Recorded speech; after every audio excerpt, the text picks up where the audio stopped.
Hello friends. This is Phoenix. What if? How are you all? So in this video, we will see, what if Naruto fell in love with Retsu Unohana and get married?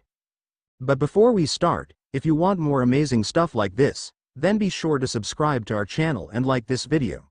Also, if possible, share this video.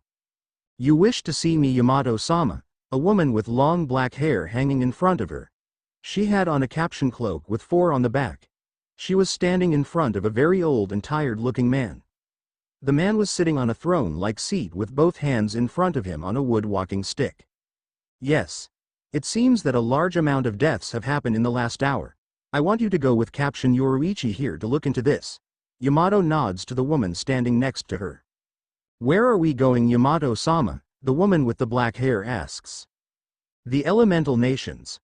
I would send another caption, but you know it better than anyone here. Caption Unohana.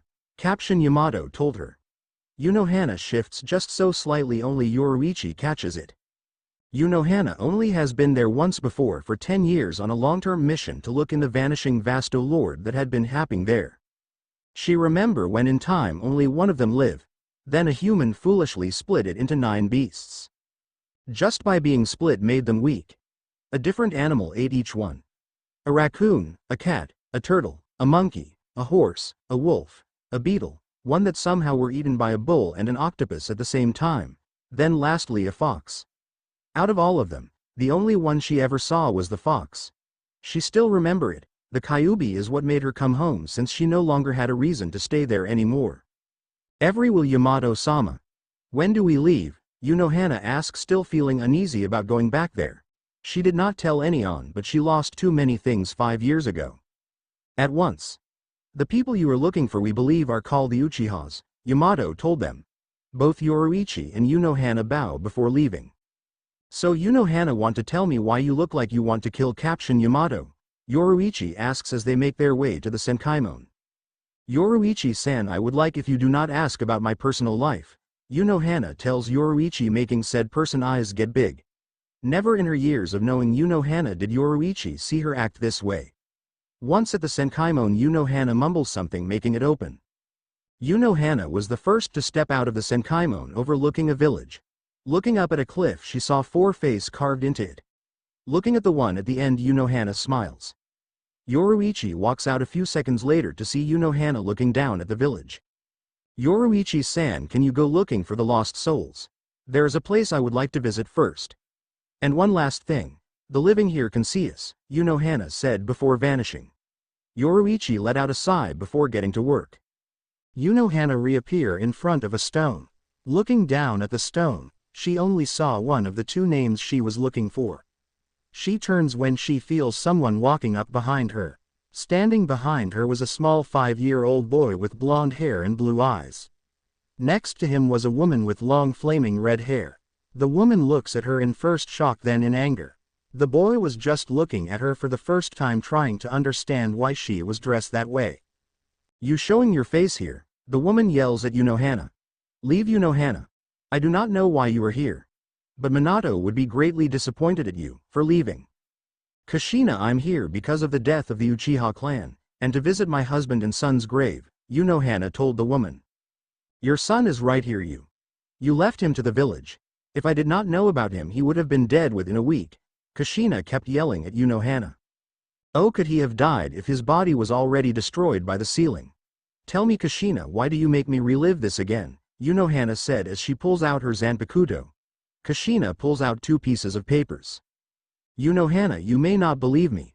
However, you will believe these. If you still do not, please leave and never return here. I would also like to have them back, Kushina tell Unohana as she hands them to her. Unohana takes the papers to see they both are pictures of 2 small blonde boys. Unohana at first they both wear Minato when he was younger, but then notes one of the boys had whisker-like marks. No, it can't, they said he was dead. Why? Unohana cries as she drops her Zanpakuto and falls to her knees. Then starts to repeat, I left him. I left him. I left him. Kushina slowly walks over to her. Kushina then sits down next to Unohana. I left him, was all Unohana could say. Still after 5 minutes.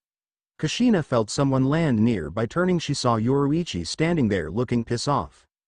I am never going to send those stuck-up bastard back to the Soul Society. Hell, the only one who sounds like being someone to send is some woman named Makoto. Yoruichi groans, not seeing Unohana until after she finished her rant that went on for 5 minutes. Unohana, what happened to you? And who are you? She asked, pointing at Kushina. I'm Kushina.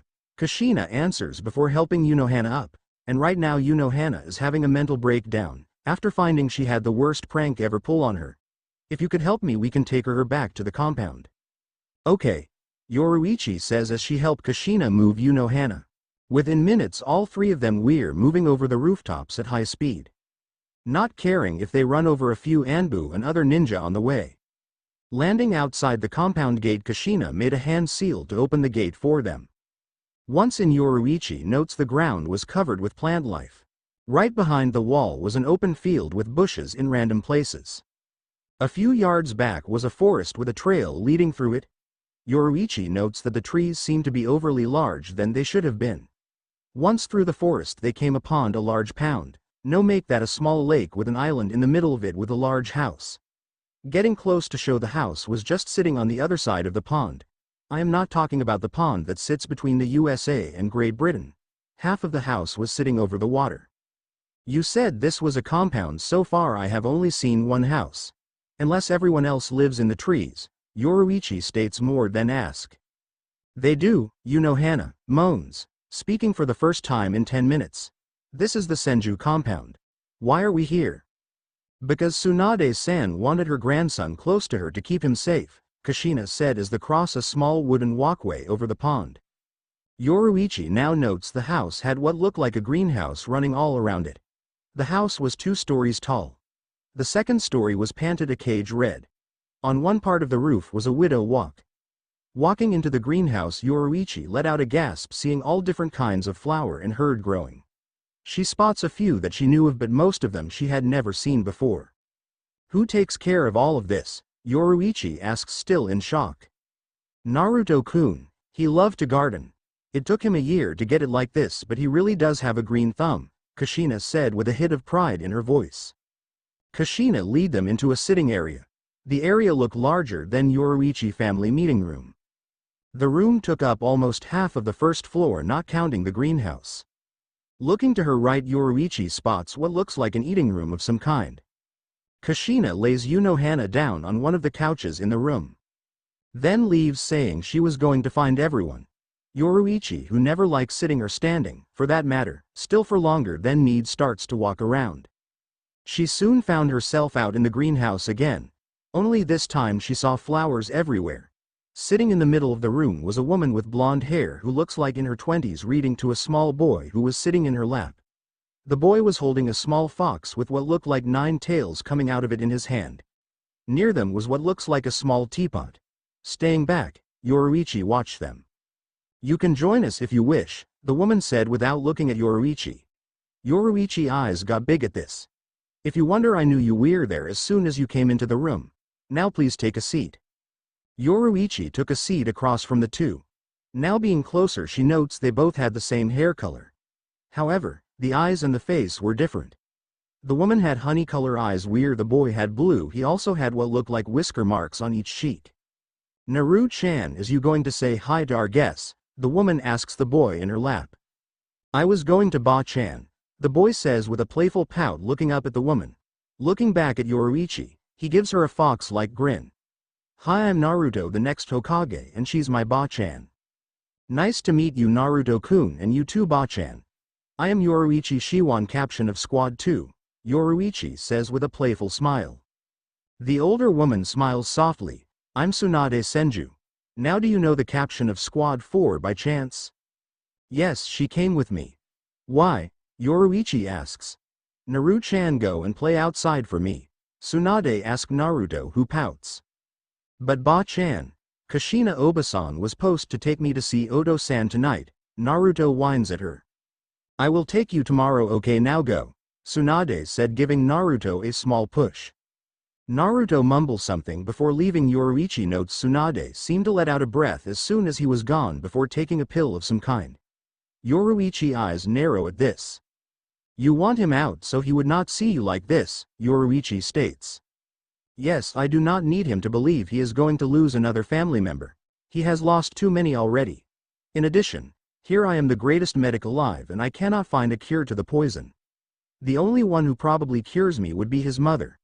That is why I ask, Tsunade says, showing pain on her face for the first time. Yoruichi also notes she seemed pale for her age. What poisoned you? Yoruichi asks. An old teammate when he found out I was returning here. He tried to get me to join. You probably can tell me what happened next if you think about it, Tsunade says with a sad smile. But I get to be with my grandson for what I hope is a few more years. How does the poison work, Tsunade-san? Unohana asks, showing up herself looking pale and tired. It attacks the music and bone cells first. That is why I am here. I took the guest bedroom on this floor just so I did not need to move around that much. Even then it hurts to move a lot. It slowly attacks the lungs and heart. Other than that we could not find anything else about it, Tsunade told Unohana as she sat down next to her. Did you think of checking to see if it was two different poisons? Unohana asks as she runs a keto healing spell. Tsunade smacks her forehead. I should have thought of that. It seems I could make you a cure in a few minutes if the herbs and the blue water slugs live in the pond outside, Unohana says. The slugs live in the pond. In fact, the fountain has them in it, in the rare flower part of the greenhouse, Tsunade said as she tries to get up only to be stopped by Unohana. You stay put, no moving from you. Yoruichi, I need you go and get me 3 of them alive, so put them in a glass bowl with water from the fountain in it, Unohana tells them as she moved to the door to go outside. How far from the house are they? Just find your son, he plays by them, Tsunade tells her, not wanting to tell her she could find them in the herb part of the greenhouse. Unohana nods her head before Shunpo to find the herbs. After 2 steps she finds Naruto playing with a stuffed fox with 9 tails. Unohana takes a sharp breath seeing her son again. She knew the herbs were here since she saw her son playing right next to them. She then notes he was not playing in them. Taking a deep breath, Unohana forces herself to relax before walking over to her son. Hello, Unohana says gently once she was next to her son. Naruto looks up at her before grinning. Hi, I'm Naruto, the next Hokage, he said with a fox-like grin on his face. Nice to meet you, Naruto-kun. I'm Unohana. Do you think you help me find some herbs? Unohana asks. What herbs are you looking for? Naruto asks, wondering why she was out here looking for them. I need to find yarrow, comfrey, and mullein, Unohana says, as she kneels down next to Naruto. I know those. You use them to create antidote for weapon poisons. But why do you need them? Naruto asks, shocking Unohana on how much he knew about healing. A friend of mine got poisoned in a fight with 2 different poisons and I need them to cure her, Unohana said, not telling her son one of his caregivers was the person poisoned. They all grow close by, Naruto says, pointing to a small planting patch. Can I help you pick them and make the antidote? Sure, I would like the help, Naruto-kun, Unohana says with a soft smile, hoping to get to know her son some more. Walking over, Unohana notes Naruto kept the fox close to him. Who's your friend, Naruto-kun? This Kyuubi-chan. Ero Sanin is trying to make a seal so Kyuubi-ne-chan and me can use this Kyuubi-chan to move around and out here. Will you be my friend? Naruto asks suddenly. Unohana miss a step before answering. I'm sorry, Naruto-kun, but right now I could not be your friend, but I would like to. Oh, okay, Naruto says, looking down before smiling again. I bet your friend is really strong if she could fight 2 different poisons at once. She is. In fact, I would call her my equal at times, Unohana tells her son. Can I meet her? Naruto asks once again, not knowing he already knew the person. Maybe later, Unohana trying to wiggle out of it. Unohana-san, do you have any children my age? Naruto asks. Unohana does not say anything for a minute, making Naruto worry he said something wrong. I have a son that's your age. But I have not seen him since he was born because of unseen problems, Unohana tells him finally. Oh, I hope you get to meet him someday. I wish knew my Ka-chan. She vanishes shortly after I was born. What was your son's name? Naruto asks, looking up at Unohana, who finally broke down again. Naruto, I'm so sorry, Unohana cries before pulling him into a tight hug. Naruto stiffens before hugging Unohana back, not sure why she was apologizing or hugging him, but he like it. It was like when Tsunade or Kushina hug him, but nicer. He thought it was like a mother hugging him. He was brought out of his moods when Unohana said sorry again. I'm so sorry for leaving you. I did not know, please forgive me, Unohana begs as he holds her son like a lifeline. Ka-chan, Naruto inquires. Yes, I am you, Ka-chan. Naruto. I am so sorry, I thought you had died that night. I was told you died with your father. Please let me make it up to you, Unohana says quietly. I forgive you, Ka-chan, Naruto says happily, as he returns the hug with his own tear only his weir of joy. Time skip 120 years. Let me get this straight, you want me to help a bunch of teens break into the Soul Society, free a person on death row and get back here, a small kid asks a person with a bucket hat and fan. What's about the most of it, the man says as he opens his fan. The kid sits there for a minute before whacking the man on the head with a large stick. Are you crazy? I am not going to Ka-chan and Ba-chan or Ne-san in trouble just for some brat's crush, the kid yells at him before whacking him again just for fun. What if I came along? Asks a masculine voice coming from a black cat. The kid stops in mid-swing, think about before answering, only if hold you the whole time and cuddle with you. No choking, the cat tells him. Yay, the kid yells before picking up that cat and hugging it. Old man, you got a deal. When do we leave? In an hour, the man says with a grin before being hit again with the stick. You always wait till the last minute, old man, the kid says before running off with the cat to wait on the others to show up. 1 hour later, 4 teens stood in a large room with what looked like a sky overhead. The first one was dressed in a white shitagi, black kosode, and a black hakama. Next to him was a tall Mexican in a white tank top and black pants. The last male teen was dressed all in white with a short cape on his back. The last teen had on a pink shirt with white pants. In her hair she had 2 flower clips. All other we're looking at the man with the bucket hat. You said we're going to have 2 others come with us, where are they? The kid in black asks. Right here, Strawberry-chan, a voice says from behind them. Turning they see a kid holding a back cat. The kid had on black pants and an orange shirt. Hey, that kid is always hanging out by the school, Strawberry-chan yells as he points at him. Kurosaki-kun, you know Naruto-kun too, the female teen asks. Wait, you know him? Orihime, the teen asks, turning back around to look at his friend. Hi, we stay in the same apartment building, Orihime tells him. Turning back to the old man, Strawberry-chan asks him, wait, you telling me this brat is going to help us out and the second person not here yet? I'm right here, Ichigo, the cat tells him. Orihime, Strawberry-chan is being mean to me, the kid as he hugs Orihime leg. Orihime picks him up, telling him Ichigo was only worried about him getting hurt. But I told you, Oni-chan, I can't get hurt or Ka-chan and Ba-chan will get angry and mean person goes bye-bye, the kid says with a fox-like grin. Now let's get moving, Unohana says with a small clap. Naruto somehow got Yoruichi back in his arms again and now was on the tall Mexican named Chad, who for some reason seemed to be smiling lightly at this. Orihime knew why, because she smiled like that every time she was holding Naruto. You could not help but to smile. Standing next to a large white doorway, Unohana began to explain to them how they would break into the Soul Society. After finishing, he opens the doorway and sending them through. Naruto jumps off Chad and runs through the portal laughing. Last one there is it, Naruto calls out as he runs away from them. They all made it thanks to Orihime quick thinking. Ichigo stood looking at a large gate that Jidanbo, who began to shout about how Ichigo would not cross or make it pass him alive. Ha, ha, ha, you Strawberry will not make it across, no one has ever made it past since I became gate guardian, Jidanbo states with pride. Pulling out an axe, Jidanbo slams it into the ground, making a wall blocking everyone from him and Ichigo. Yoruichi and Naruto, who still had her in his arms, seem unsurprised by this. As Ichigo defend himself from the rain of axe blows, Naruto put Yoruichi down and walk away, saying he would be back. Ichigo had blocked the 10th swing from this giant. Jidanbo reaches into his cloak and pulls out another axe. Die! Jidanbo cries out as he brings his axes down. Ichigo meets with his own attack, swing his oversized kitchen knife, destroying both axes. Jidanbo hops back to his feet, claiming he tripped. Raising what is left of his axes, he notes both of them have been destroyed. No, my axes, Jidanbo cries, falling down, throwing a fit. Sorry about that, I probably could have just broke one of them. Ichigo tries to apologize.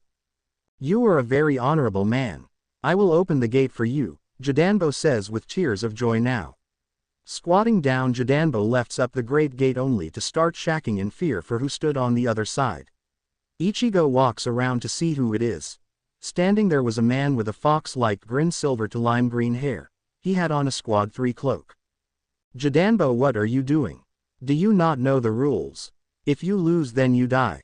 Shoot to kill, the man says as his Zanpakuto shoot forward to his Jidanbo if Ichigo had not got in the way to block it.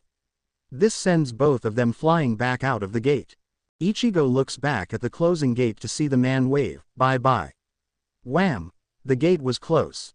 You fool, trying to take on a caption level. That was Jin Ichimaru. You were lucky to be breathing, Yoruichi says after scratching Ichigo's face with her claws. Hey! Ichigo yells. Come now, we need to find a place to sleep, Yoruichi tells the small group of teens as she walks away.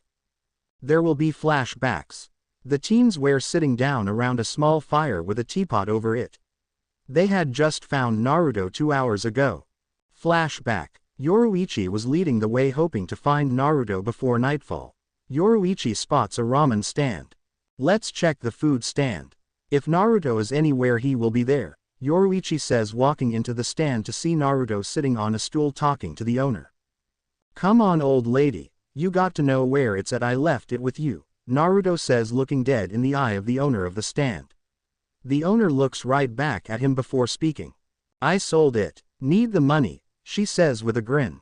Then you could have just asked Ka-chan or Ba-chan, Naruto says, now glaring daggers at her. Shacking her head, missing up her brown hair, the owner just smiles before leaning down to pick up something. You know, Naruto-kun, you could have just asked nicely, a man says, as he places a bowl of ramen in front of Naruto. He had on the same white shirt and white pants as the owner. His black hair comes just to above his dark eyes. I could, but I told you, Itachi. I may not have time to ask nicely, Naruto says before digging into his ramen. Yoruichi hops up onto the stool next to his. You know, Naruto, it took us 2 hours to find you. But I was hungry, Naruto whines, putting his mask back on. Then why did you not say so? Yoruichi says as she swipes his face with her claws. Ah, Yoruichi, why did you do that? Naruto says as he cries and hold his face. Because you need to learn not to run off, Naruto-kun, the owner says as she stands back up with a long box. The box was 7 feet long, about a foot across and tall. On it were 3 different seals, each one different than the last. It had also 4 locks that took different keys to each. Each was a custom-made key, so not to be copied.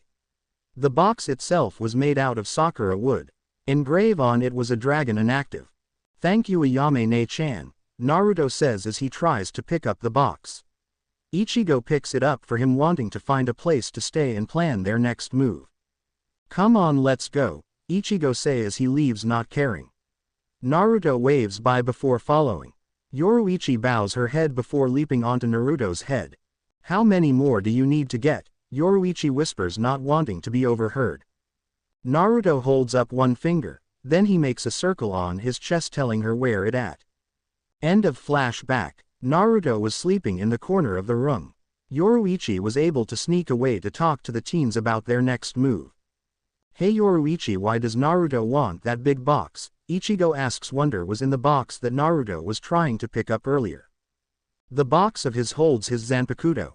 Will one of them? He has 3 of them. Right now, he has 2. The one in the box and the other I am not sure where it's at. Yoruichi was saved by a large man flying through the wall and hitting Ichigo. Hey old man, what are you doing with dirt? The man yells at the teen's host. Who the hell are you? Ichigo yells back. I'm the #1 hater of all Soul Reapers.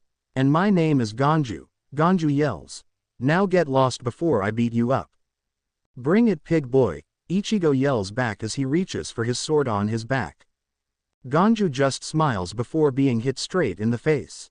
Standing in his place was a very angry and sleepy Naruto holding a large katana in his right hand, his spiritual pressure and chakra flaring, taking the form of a large red fox with 9 tails flailing behind it. Yoruichi eyes widen before leaping onto his head. Naruto, it's fine, let the strawberry deal with him and go back to sleep, Yoruichi says in a panic. It seemed to work since Naruto sways a little before lumbering back to his bed to fall asleep again. Ganju comes running back in to see Naruto slowly making his way back. I will let you off this time, Soul Reaper. But I will kill you tomorrow at noon, Ganju says as he jumps onto a large pig and rides away. What was that about? Orihime asks, wondering like everyone else what happened.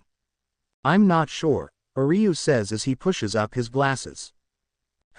Chad grunts. Yoruichi walks back over to them before telling, well, I believe we all need some sleep, and then walks back over to Naruto and curl up into a ball, falling asleep on his stomach. Seeing nothing better to do, the teens all go find a place to sleep. Next day. What do you mean you're not coming? Oryu asked Ichigo, who was sitting with his back to them. I am not leaving. If he comes back he is going to think I'm a chicken, Ichigo says with his arms crossed. Oryu, we are ready, Orihime says, peeking, seeing what was taking so long. Ichigo will not come, Oryu tells her, only to see the door be thrown open by Naruto, who now was holding his katana, with Yoruichi on his head again. Come on, Strawberry-chan, I want to get going. Thanks to you we got to take the long way, and so get your ass into gear, Naruto says as his voice changes from childish to every adult-like, shocking everyone other than Yoruichi. Walking over, Naruto grabs Ichigo by the hair and starts to drag him out of the room, not caring he was hurting him. Orihime look worried about Ichigo while Chad and Oryu look impassive. Once outside, Ichigo finally settle on, if only for his hair greater good, to come along. They made their way out of the village. Naruto seemed to turn back into his kid-like self to chase after a butterfly red. It seems to stay out of his reach every time he went to grab it. Finally, Naruto trips over a road and somehow lands on his back. The butterfly lands on his nose, making him giggle. Yoruichi slowly walks over to him, landing on his stomach.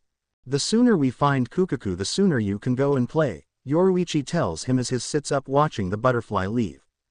Okay, but something feels wrong.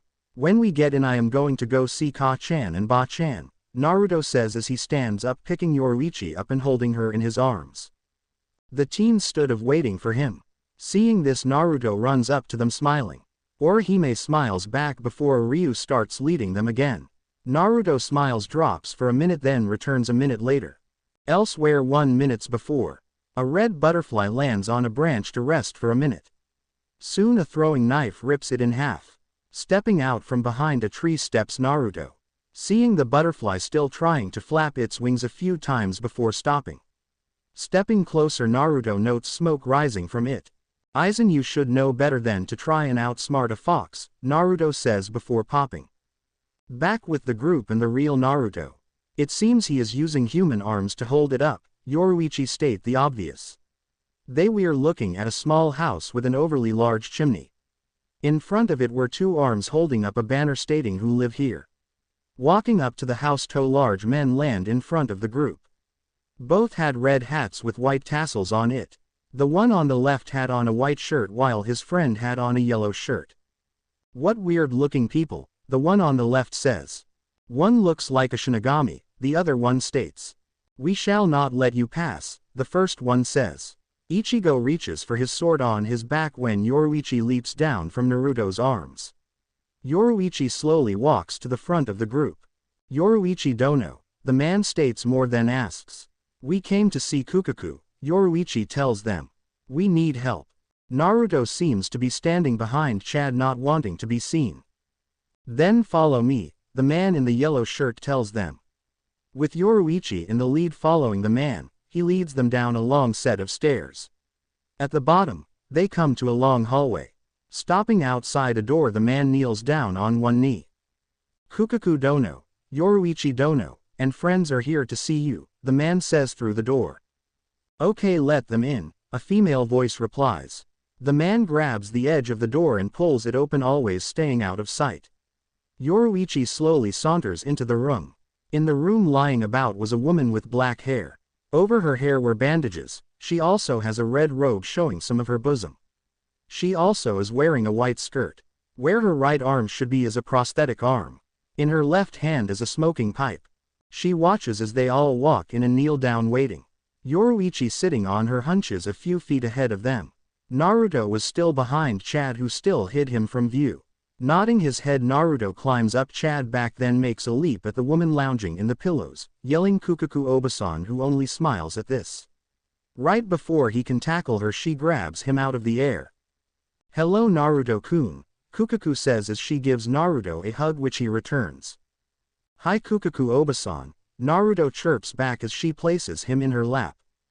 "Will Yoruichi, I hope this is not why you brought all these people, just to bring my nephew to see me," the woman says with a large grin plastered to her face. "He is only tagging along and will be helping us," Yoruichi says with a small bow of the head. "We need your help." "Yes, that's usually the case when you seek me out. Is it dangerous?" Kukaku sighs before asking, as she plays with Naruto. "Yes," Yoruichi enlightens her. "Been a while since we've talked like this, my friend. Lucky for you, I enjoy danger," Kukaku says, looking back up at them. "I trust you and Naruto-kun. However, I do not trust them." Points at Ichigo, Chad, Orihime, and Ryu. "So I'm going to send one of my own men along with you." "Every will," Yoruichi replies with a nod of the head. Kukaku stands up and puts Naruto where she was sitting a few minutes ago. Walking over to a sliding wall, Kukaku gets ready to open it. "You ready?" she asks. Not waiting for a reply, she pulls open the door to relieve Ganju kneeling on the other side. "You," both Ichigo, Ganju and Naruto yell at one another. "You know one another already," Kukaku deadpans. Ichigo and Ganju both jump at one another, starting a fistfight. Kukaku watches on with boredom. Naruto somehow had got Yoruichi back in his arms again without anyone seeing him do it. Not that Yoruichi minds, she loved the loving, it is petting or rubbing of the ears and belly, you sick perverse people. "Yes, I know who you are," Naruto gave her. Orihime looked worried that Ichigo would get hurt. Naruto notes this and starts to make a plan to get them together. Soon all was seen was a cloud of dust moving around the room, showing everyone where the fight was moving. Kukaku pulls her pipe from her mouth as the two roll near her, making her drop her pipe. Getting ready to reach down to pick it up, someone's foot, step on it, breaking it. Naruto places his hand over Yoruichi's eyes and his own, knowing what was coming next. Wham! Wham! Naruto removed his hands from Yoruichi and his own eyes to see Ichigo and Ganju both lying on the floor, being yelled at by Kukaku. "That was my favor's pipe, you punks," Kukaku yells. "But sis, he started it." Ganju tries to start, only for Kukaku slam her foot into the back of his head, making him face plant. Ichigo was slowly getting up when Kukaku's arm somehow stretches across the room to grab his head. "Yo punk, if you got a problem with the way I do things around here, get lost, got that," Kukaku says as she slams Ichigo into the floor. "Yay go Kukaku Obasan." Naruto cheers, knowing the move she just used, since he had been on the receiving end of it a few times. Everyone turned to look at him if he was crazy.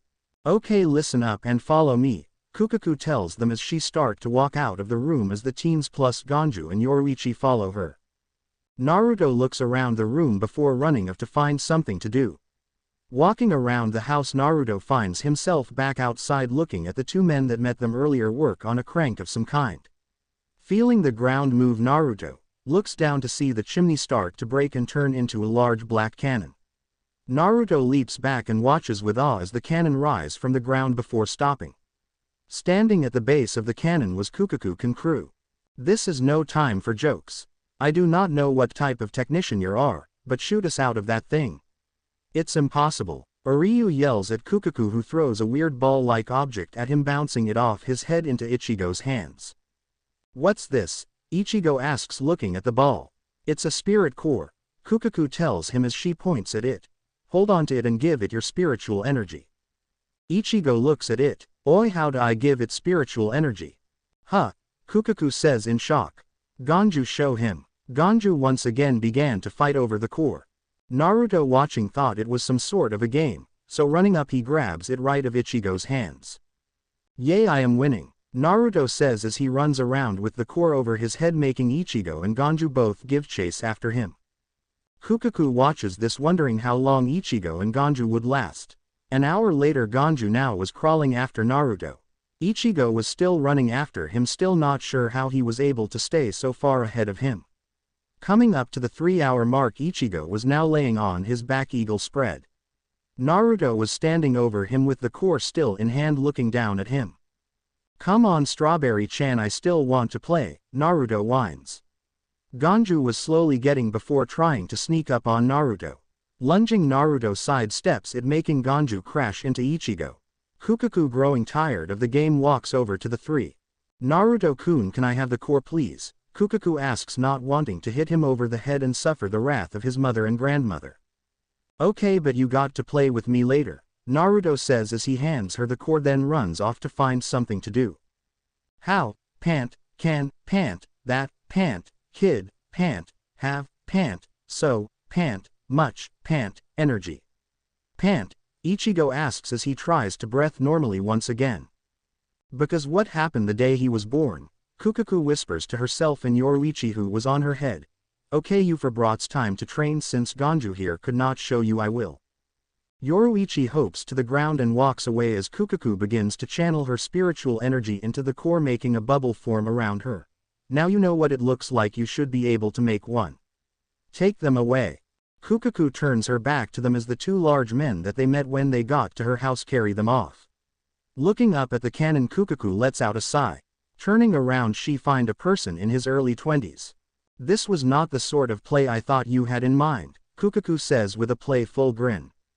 Boom. Kukaku comes running down the hallway to the training room in her house.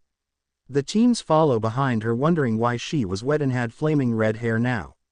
Coming up to the room, Kukaku notes Ganju trying to back up into a wall. "What happened?" Kukaku yells at him as they get closer. "I did not know this would happen. I just told him my secret way of doing it," Ganju says in fear, still looking into the room. Kukaku looks into the room. In the room, Ichigo was pushing all his energy into the core, making a large bubble around him. "Hey idiot, what do you think you're doing? Focus and refine your energy already," Kukaku shouts as soap suds fall of her face. Ichigo does as he says, making his entire friends gasp at this. "I did it." Oh right, Kurosuke-kun," Orihime says happily, knowing Ichigo would not be left behind. "Yeah, hey Kukaku-san, why is your hair red now?" Ichigo asks, not noticing the crack starting to form. "You idiot, don't lose concentration," Kukaku yells, notes a large crack forming on the bubble before everyone else. "Huh," as all that Ichigo got out before boom. One beating of Ichigo and Ganju later.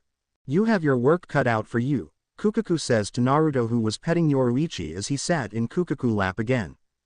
"I concur. However, it also seems that Ichigo has grown stronger," Yoruichi says as she purrs. "Hey Obasan, I'm sorry for dyeing your hair red," Naruto says finally. "It's fine, Naruto-kun, I should have known better than to turn my back on you when you're in the bath. Anyway, are you ready to go tomorrow since we are getting up early?" Kukaku checks. "Hi. I made sure to pack everything I need after I got out of the bath and got dressed. I even pack extra squeaky toys for Yoruichi-chan." As soon as he finishes, Yoruichi cuts his face with her claws again. "I do not need any squeaky toys, Naruto," Yoruichi says with a cat-like grin. "But I packed the mouse one for you," Naruto says with a pout. "Mouse one?" Yoruichi asks. "Yay, the one that you wind up before letting go," Naruto says happily, hoping he got something she like. "Okay, you can keep that one. But the other ones bust go or else," Yoruichi says, looking at Naruto with a glare. Kukaku chuckles at this, seeing how well Yoruichi had Naruto wrap around her paw. "Okay," Naruto says, not wanting to get scratch again. "Since you need to take care of that, Naruto-kun, go do it since it is bedtime," Kukaku says. "While you're doing that, Yoruichi Dono will make sure the brats are in bed." "Okay Obasan," Naruto says as he does as he is told. Kukaku gets up to pull out the bedroll. Once Naruto finishes, Kukaku picks him up, lays down with him, knowing Yoruichi would take a long time getting the brats, as she called them, to bed. Naruto snuggles into her before starting to breath slowly, telling Kukaku he was asleep. Making sure Kukaku goes to sleep as well, knowing Yoruichi would just find a place to lay on top of them. Before falling off to sleep, Kukaku hears Naruto mumble something. "Night Kushina Obasan." Kissing the top of his head, Kukaku feels a small sharp pain, knowing what happened to Kushina. "Night Naruto-kun." Jin stands in front of a large doorway for a minute before walking in. As the door opens, an old voice could be heard. Everyone here. All right then. We will now begin with the subject of our meeting, Ichimaru Jin, captain of 3rd Division. What's going on? Jin asks with that fox-like smile as he makes his way to the place he stands at. Is it really that bad to need to call everyone here? Captains from around the Soul Society, did you really come back here just for me? Jin then notes one of the captains missing. It seemed the 13th captain is not here. Has something happened to him? A dark-skinned man with black braided hair wearing glass answers. He is excused for injuries. He's not healed yet. Well, good luck to him, Jin says, looks down for a minute. Stop wasting time. Nobody came all the way back here for chit-chat, another captain tells Jin. This one stood 3rd tallest captain. He would be the tallest if you counted on his spike hair. He had a scar going down the left side his face over the eye. A patch covered his right eye. It's time to deal with what you did.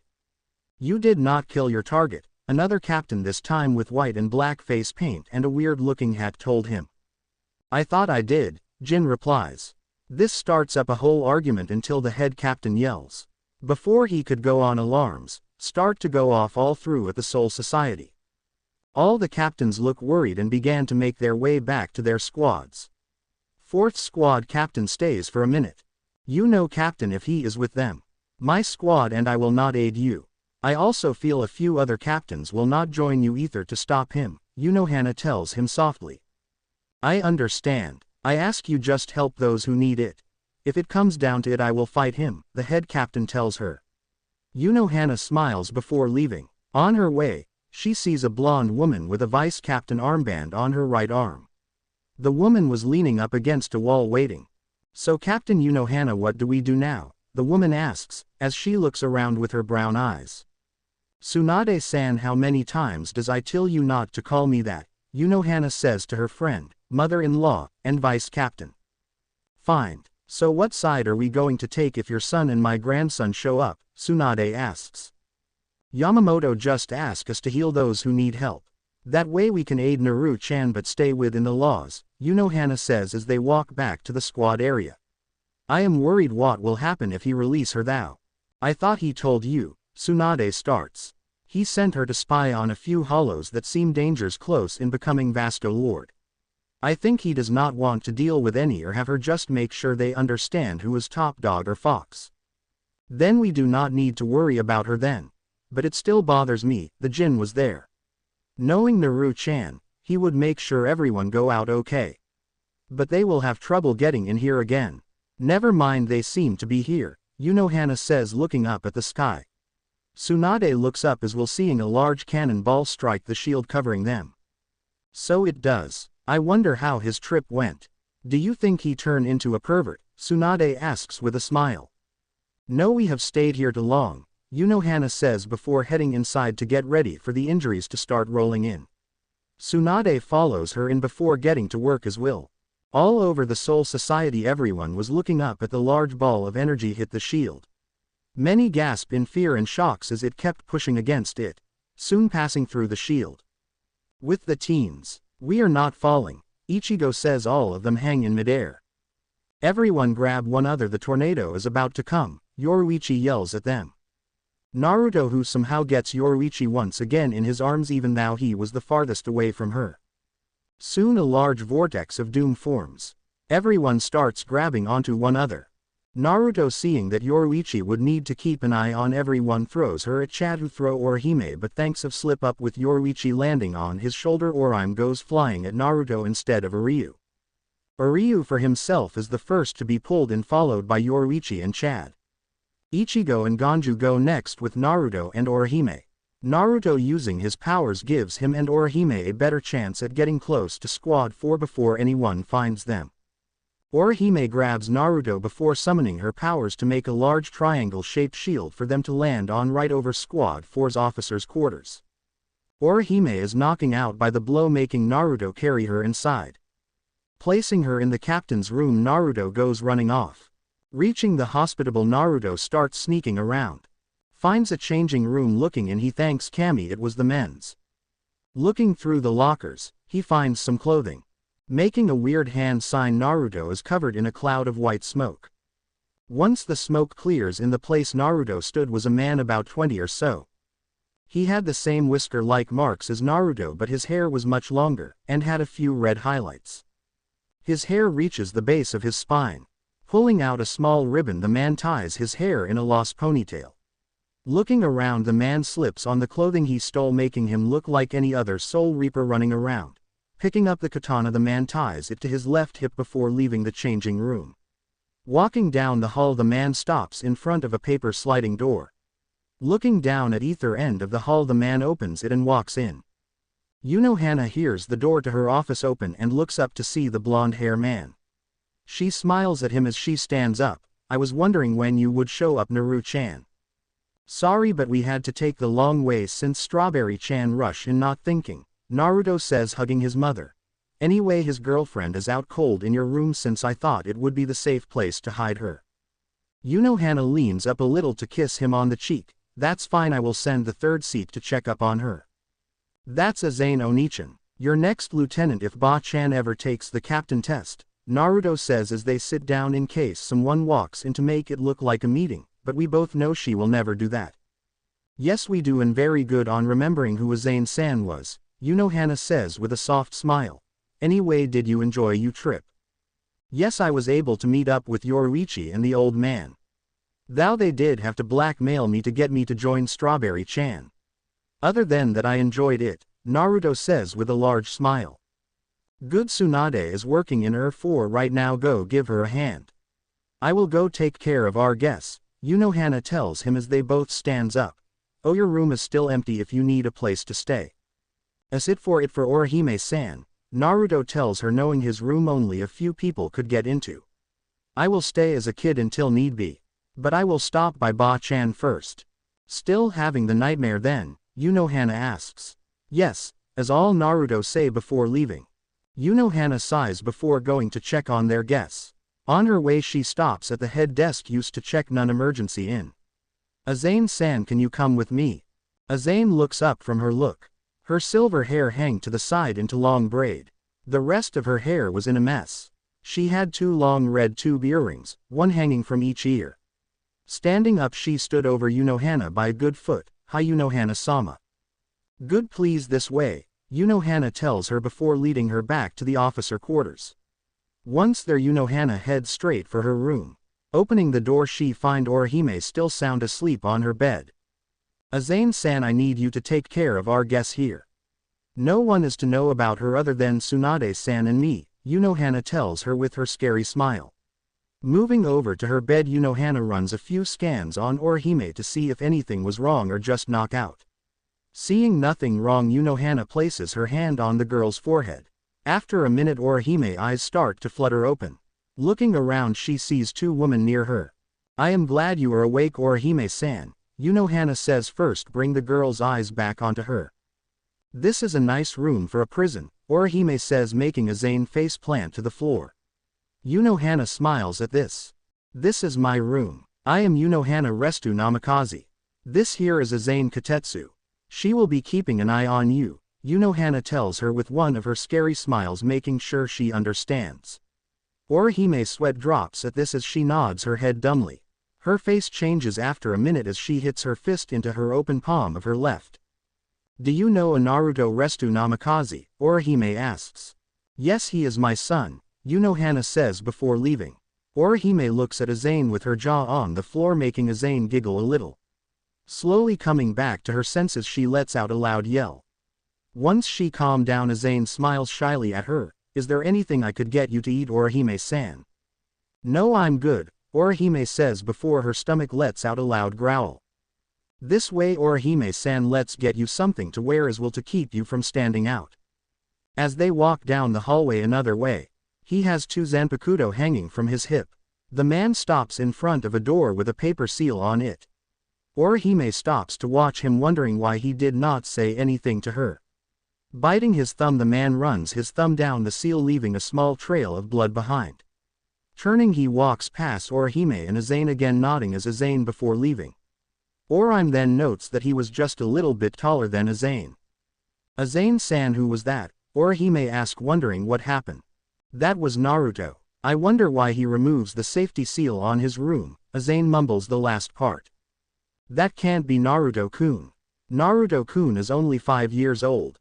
He looks 20, Orihime says as she starts to go into on of her rants, how that person could have been an alien robot using a hologram to hide itself as an older Naruto.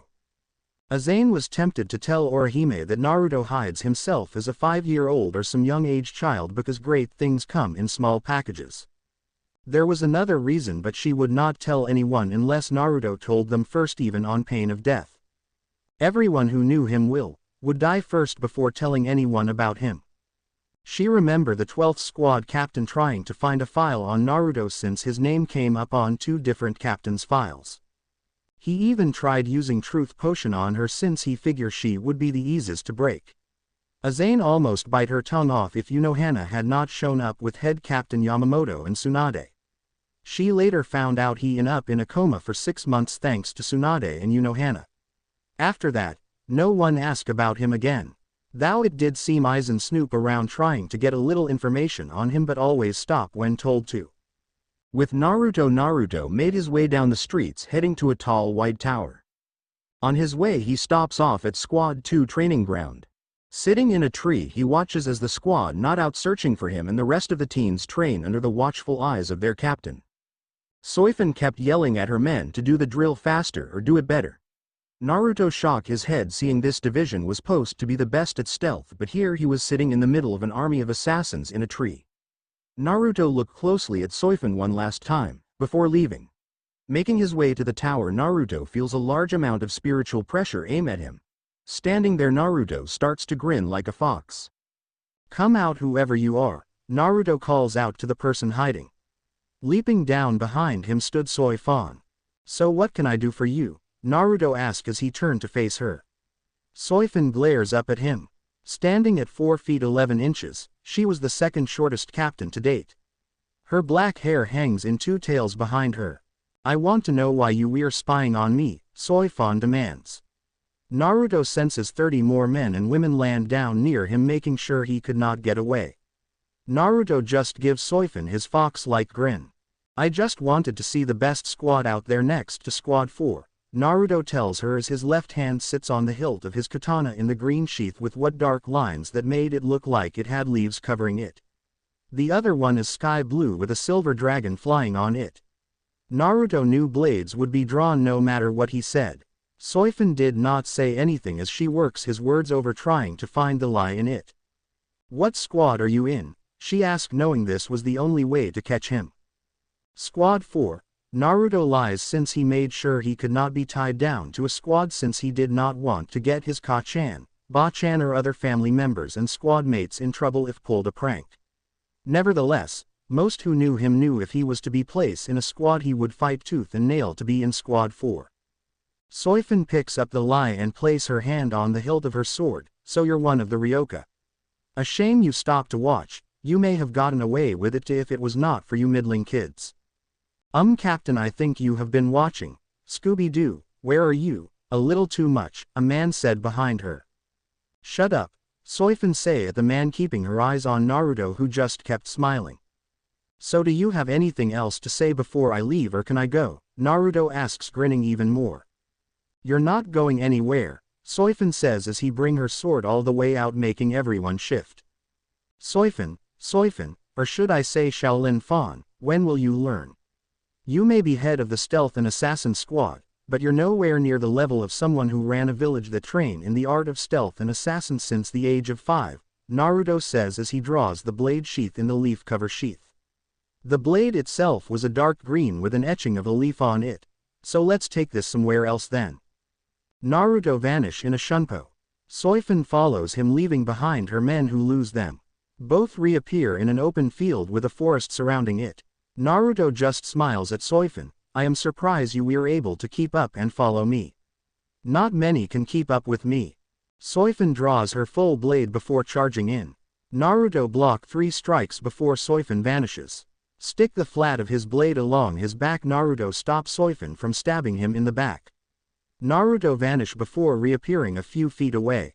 "Soifun, if you wish to kill me you will need to stop acting the way you are," Naruto says as he places his left hand at the tip of his blade.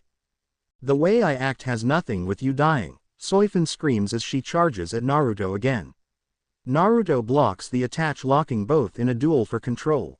But it does you remind me of person that I know, Naruto says with a fox-like grin. In fact I could say you are his clone, only female, by the way you act. Thinking you are better just because you're a captain or some other stupid reason. Both jump back. Soifun lowers her blade a little, wanting to hear a little more before she killed him. Seeing this, Naruto continues, he let anger rule his life. All he wanted was power, and in the end, it was that power that killed him. He left his home and turned on his own friends just so he could have power. However, after he reached his goal he did not return, instead he kept on going, only wanting to kill those who had done wrong to him and his family. When in fact it was his own family's doing that led to them being killed. He had so many people wanting to help him and care for him. In fact, a few even loved him. Sadly, no matter what happened he would not listen to reason. He never found peace because of this. I do not sound like this person at all, Soifun says with a smirk before charging again. Naruto blocks her attack again, but you do. You want to kill Yoruichi-chan because she left you behind. I can see it in your eyes. If you kill her, you will hurt many other people. And those people will come after you. In the end, everyone will get hurt. Soifun looks at him before vanishing once again and reappearing behind him with her sword neck to his throat. You should not have let your guard down. Who said I did? Naruto replies as he vanishes, then reappears a few feet away looking as Soifun. Now since we are done with the warm-up, let's play. Hide Roku Cage, 6 Shadows. Naruto's sword starts glowing. The glow starts to take over Naruto. Once the glow vanishes, Naruto is standing in an orange pants and orange jacket with black sleeves. He has a red cloak with black flames running along the bottom. On his right leg above his knee was a small tool pouch to hold his gear. On his back was his other Zanpakuto. His left arm had a beaded necklace wrap around it. Hanging around his neck was a black headband with what looked like a leaf etched into the metal plate on it. Soifun starts to look him over. She could not feel any power boost that Bankai gives, so she could not figure out why his clothing changes. Roku Cage is a special Zanpakuto. It does not have a real Shikai. In fact, it goes straight to Bankai. However, it is Bankai has 2 levels. This level lets me tap into my chakra that was sealed away when I came here, and all but a few of my powers I had. I usually have Roku Cage release at all times and keep it hidden on me. However, coming here made me want to change that. I am no longer Ka-chan or Ba-chan little boy. I am now the Yellow Flash, Naruto says before vanishing in a flash of yellow. Soifun leans back out of years of training. In Naruto, hand is a kunai that is aimed at her neck. Soifun eyes grow big at the speed Naruto was able to travel at. I will be fair and only use that move one more time. Moreover, I will not go Bankai for you. Even then I do not think you can win without going Bankai yourself. Soifun scowls at him, making it sound like she was a child. Screaming, Soifun charges in with blind rage, not knowing this was what Naruto wanted her to do. Naruto swing his arm up as to cut Soifun right arm off. Soifun no think anything of it, keep charging only to yell out in pain. Looking down to where her right arm should be is a bloody stump. Throwing her left hand over trying to stop the bleeding, Soifun looks back to see her arm lying in a pool of blood on the grass, that now had turned red. I am sorry but I must get going, Naruto says as he walks past her. Stopping, Naruto reaches down and picks up her arm. Walking back over, he stops behind her. If you want I can reattach your arm. But it will not be healed to the point of using it in a real fight. Why are you doing this? Soifun asks before groaning in pain. Because I do not want to see you go down the same path my friend did. Now move your left hand so I can put this arm back, or do you want your right arm on your left hand? It would make it very useful to get the hard to reach place on your back, Naruto says lightly as he moves Soifun's hand. Placing the arm on, Naruto makes sure it is line up. Running his finger down the cut, Soifun watches as he reattaches her arm. Taking a clean cloth, Naruto wipes away the blood, showing only a small scar. There, that should hold till you get to squad 4, Naruto says as he stands up. Oh, do not try following me, because if you do I will not hold back next time. And you better not if we ever cross paths. Soifin stands up and turns to see Naruto vanish once more. Walking slowing over to her sword, Soifin picks it up before vanishing. Soifin appears outside of the hospital that was built within Squad 4 compounds. It took up half the compound. Standing at 30 stories high, it was the highest squad building around. If one were to stand on top, you could see all the way to Squad 12. Walking in, she finds Captain Unohana standing talking to a nurse about a missing personnel. No body was found would lead them to believe kidnap. Unohana bows to the person she is talking to before turning to Soifin. Captain Soifin, Unohana says with a smile. What can I do for you? I need my arm heal, Soifin says, spiting. Unohana takes a closer look before smiling. If you will go to my office, I will help. I need to help Tsunade-san first. I need it healed now, Soifin yells. Captain Soifin, your arm can heal on its own for 2 weeks, or I can take care of it in an hour, Unohana tells her, knowing Naruto probably place a delay healing spell in the arm to finish healing it. Fine, Soifin says, sitting down in the waiting room. Still seething that she was not being helped first, she did not notice Orihime walk by her. Orihime, for her part, was now dressed like everyone else who was not a captain or a nurse. Following Azane, she looked around in awe. Unohana hands a file to a nurse before turning to the two. Ah, Orihime-san, I hope you are feeling better, Unohana says with her scary smile. Yes, thank you, Orihime says with a shaky smile. Restu-san, is there any reason? Azane slaps her hands over Orihime's mouth before dragging her away. She laughs nervously at the looks she was getting. Orihime, for her part, was flaying her arms around. Azane would have kept backing up if she not ran into another person. Looking up, she shivers seeing the captain of Squad 12 standing there. Now Azane, if I did not know better, it looks like you are trying to hide that person there, he says, pointing at Orihime. If she is an enemy, she needs to be taken in. Azane gulps, hoping to all hope that Unohana would show up. Only something better happen. Empty field somewhere. In an empty field, a large ripple forms in the air. Slowly the rip starts to grow bigger, forming a large hole in the air. A large red fox leaps out, landing on the ground. Standing as tall as a large warhorse, the fox turns its head, looking around. Its red-orange fur move in the breeze. Behind it, 9 tails wag in the air before standing straight up. Turning its head, it seemed to be wearing a white mask of sorts on its face. Looking, it notes another rip forming. Waiting for it to form, the fox vanish, leave the next person or animal to enter the area alone. A humanoid step out of the rip. Stepping softly on the ground, it looks around. Covered in white armor, it has the form of female. On both her shoulders seem to be fins point to her head. Her left hand was claw-like, the point looking like shark teeth. Her right arm looked like it had a large shark-like tooth for a blade. A white mask like the fox covered her mouth, only it had a mouth, straight lines like Jaws from James Bond teach. Her green eyes show brightly. The mask shows little for any nose, giving a wide opening for her eyes, showing bronze skin. Going around to the back of her head, it raced down her back into a long tail with a fin on it. On both legs were 3 gill-like slits. Her silver hair covered the top part of the mask. She was a hollow and the close to becoming a Vasto Lord.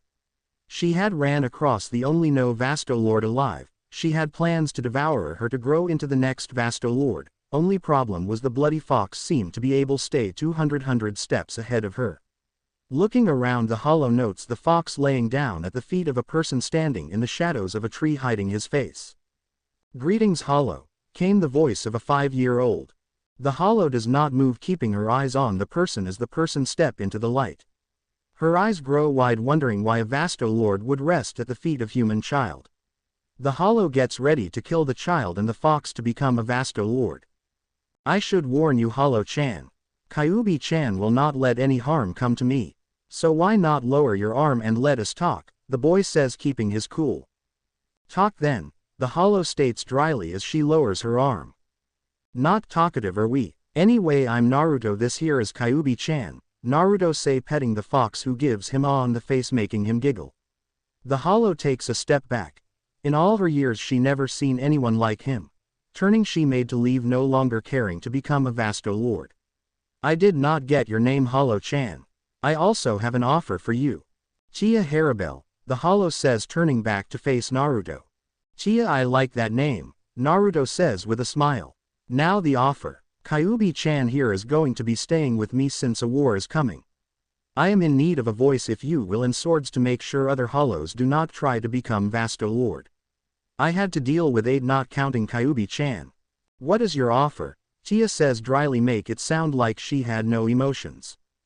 Be my voice and sword, and soon to be my eyes and ears. If you agree I will help you become a Vasto Lord. If you become my eyes and ears you will become an Arrancar. Why should I? A. I can see it in your eyes, you will not hurt children. B. All hollows want to become Vasto Lord. C. I would like to see what you would look like if you were human. And D. You look cute like that now. I bet as a Vasto Lord you will become beautiful and as an Arrancar drop dead gorgeous, or as the crazy shopkeeper would say, hot as heck or why as heck. Pig. Chia tells him. Hey, I'm not a pig. If any think I would either be a fox or a dragon, Naruto says as smoke covers him. When the smoke vanish he is standing in his true form. Kneeling down Naruto pets the Kyuubi rubbing her ears. Looking up Naruto smiles up at Tia Haribel. So do you agree, or am I going to need to kill you? Haribel knew Naruto and the Kyuubi could both kill her if they want to as soon as she enters the area, even now they were letting her live. Giving Naruto a sharp nod, Naruto smiles even more before pulling out a kunai. Holding his left arm out, Naruto cuts one of the Kyuubi's tails, making her bite down on his arm. Grabbing it with his right hand, he throws it to Tia. Tia grabs it with her left hand before opening her mouth. Most think when a hollow eats another hollow they eat it like any other wild animal does. Most do, but many of the upper class hollows like Tia just need to open their mouth and breath in to take in the energy. As soon as the tail vanished, Tia is covered in a bright yellow light of immense spiritual power. Soon the light turns to a sea green color before spiking to a new height. Tia for herself was in pain. She never knew change would hurt so much. She felt her fin on her shoulders start to withdraw into her armor. Next was her right arm. The sword also vanish into her arm, leave another claw-like hand. Next on both arms fin-like blades start to form halfway between the elbow and the rest. Her gill-like marks on her legs heal over, leaving them white legs. They move to the pace behind her ears if she had any. Her mask changes will. Her chin lost the point it first had. Next her teeth on the mask gain points, giving her more of a shark-like feel. Her chest plait also change, giving her more of a female form, filling out more. Her tail remained the same other than it grew a little long, almost now dragging on the ground when she stood straight up. Naruto watches and waiting to see what would happen.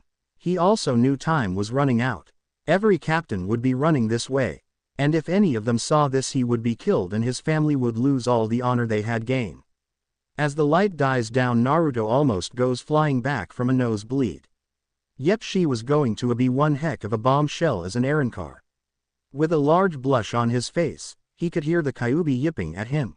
Glaring at her, Naruto turns back to Tia. Tia looks at him before dropping to one knee, place her left arm on her left leg, her right arm out on the ground with her hand in a fist. She bow her head in respect, making Naruto blush even more. Naruto does the one thing Tia did not expect him to do. He grabs her left hand, pulling her to her feet. Still looking up at him, Tia would blush if she could. Naruto-sama, Haribel says with a stutter, making Naruto back up, seeing a double image. Standing right next to Tia was his first wife. Shaking his head, he placed that in the back of his mind to work on later. Tia-chan, I need you to leave now. Return to Hawako Mundo. I will contact you within 2 weeks. If any Shinigami show up, report to me at once. I am going to implant what you need to know to contact me and how I will contact you, Naruto tells her as he places his hand on her forehead, making blush even more if she could. Not she would say it, even under death, she found Naruto to be very handsome in his own way. The whisker marks gave him a ferial look, and with his power she knew at once he was the alpha male or fox if you ask the Kyuubi. Tia closes her eyes as Naruto forced the information into her mind. Once she had learned it, Naruto turns her around, whispering in her ear, "Go now or there will be trouble for the both of us." Tia nods her head before leaving the same way the Kyuubi came. Naruto looked to see the Kyuubi as regrown the tail he cut off. Walking over to her, Naruto changes back into his 5-year-old form. Climbing onto her back, Naruto grabs onto the fur and skin of the Kyuubi's neck. Looking back at him, the Kyuubi leaps away after getting a nod. It was the second night. Many had not slept in the past few nights. With the enemy running around everyone but Squad 4 was on high alert. Naruto for his part was having fun. He already pulls a few pranks. Watch Ichigo beat up a vice captain, then take on the most bloodthirsty captain, ending in a draw. Now he was keeping eye on the last of the teens who was not being watched be someone more powerful than himself. Right now, he was trying to sneak through the streets. Ishida was able to stay hidden pretty well other than a few fights. Most he was able to finish quickly and without any problems. Now he was going to run into a problem. The captain of the 12 squad was following him. Naruto stood next to the Kyuubi. He had not sealed her back into her sword form. He wanted her close in case anything happened. Ishida stepped out from behind an archway when he notes two people standing in front of him. Uryu's eyes shift over them, taking the way they are standing in. After a short talk, Uryu attacks. Firing one arrow at the captain, vanishing, he fires another one. "I'm not bad, but you need to be faster than that," Mayuri says with a large grin. "Shame I have to kill you." Soon Uryu was firing arrows trying to keep Mayuri back. Only problem was Mayuri vice captain jump up, grabbing him as her captain cut them both. Falling to the ground, Uryu growls as he watches the girl is beaten for not holding onto him. Naruto for his part had to be held back by the Kyuubi. Another chat began with Mayuri stabbing Uryu in the arm, trying to get him scream and telling him about the poison in the blade, making it impossible for him to move but still feel pain. He then went on to brag about all he did in the name of science. Naruto knew it was getting close for him to step in. Standing up, Naruto throws a kunai with a paper bomb down in between Uryu and the mad captain. The explosion stops Mayuri, making him wonder if Uryu had done that. Uryu for his part was thankful it gave him time to stand. Reaching for his glove, Uryu got ready to break a promise he made in his glove when a hand shoots out. Naruto, once again in his true form, grabs Uryu's hand, stopping him. "Your Gigi would not approve of this, Uryu. Now leave before you get caught in the crossfire," Naruto tells him, keeping his eyes on the dust cloud of smoke. Soon the cloud blows away, leave an angry Mayuri with a glare that screamed bloody murder. Uryu for his part knew whoever this man was, he was not enemy. The only problem, he could barely feel any Reiatsu coming from the person. Uryu moves to stand in front of him, only to go flying backwards thanks to an elbow strike by Naruto. "I told you to get out of here, Uryu. Now leave. Next time I will drop kick you," Naruto says, turning to look at him. Once they make eye contact, Naruto floods the area with his Reiatsu, forcing Uryu to take a step back just to remain standing. Turning to look back at Mayuri, Naruto gives him a fox-like grin. Uryu now understands he underestimated the man in front of him. Turning, Uryu runs away for one of the first times in his life. Naruto, standing in his Shinigami uniform, looks at Mayuri. Seeing the captain cloak makes him grin even more. First Soy Fawn and now Mayuri, this must be my lucky week. I get to take down the two of the 6 captains I want to take down the most. Soy Fawn for her anger, and you for hurting my family, Naruto says as he draws a 3-pronged kunai with a seal wrap around the hilt. I told Soy Fawn I will only use this 2 times, but for you. His voice darkens to the point any rational man would either run, lose all control of his bowl's movement, or both. I will not hold back with it. Who do you think you can beat me, boy? Mayuri says with a grin, showing he was not saying one bit. I am a captain, in. Naruto vanish, coming in low with a cut to the chest.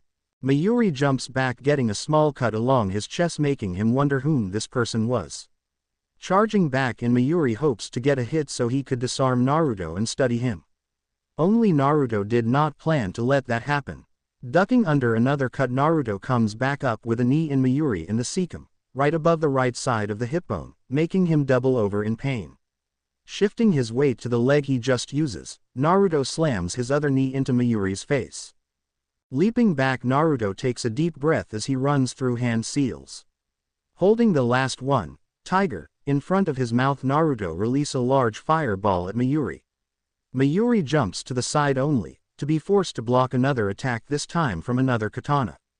Naruto, now holding his katana in his left hand, shifts his weight, cutting Mayuri chest with the kunai. Mayuri counters by pulling a kusarigama out of his ear and throws it at Naruto. Ducking under it, Naruto swings his body under the rope before charging again. Throwing the kunai, Mayuri sidestepped the kunai, only for Naruto to vanish in a yellow flash. A deep cut along his right arm emerges, as does Naruto, behind him, who tries to run Mayuri through with his sword. Mayuri vanished before reappearing a good 30 feet away. I was going to let you live, but now I am going to kill you. Ban Kia, Kanjiki Ashizodi Jizo. The baby's head on the guard opens its mouth as it produces a giant creature with the body of a caterpillar in a red cape, with a grotesque golden baby's head and arms with a silver halo hovering around its head. Near the back of the halo are 4 bells, 2 on each side. Naruto looks up at it in wonder, wondering if he should let her have some fun. Ban Kia, already you're no fun. Nevertheless, if you wish to play that way, then I will join in.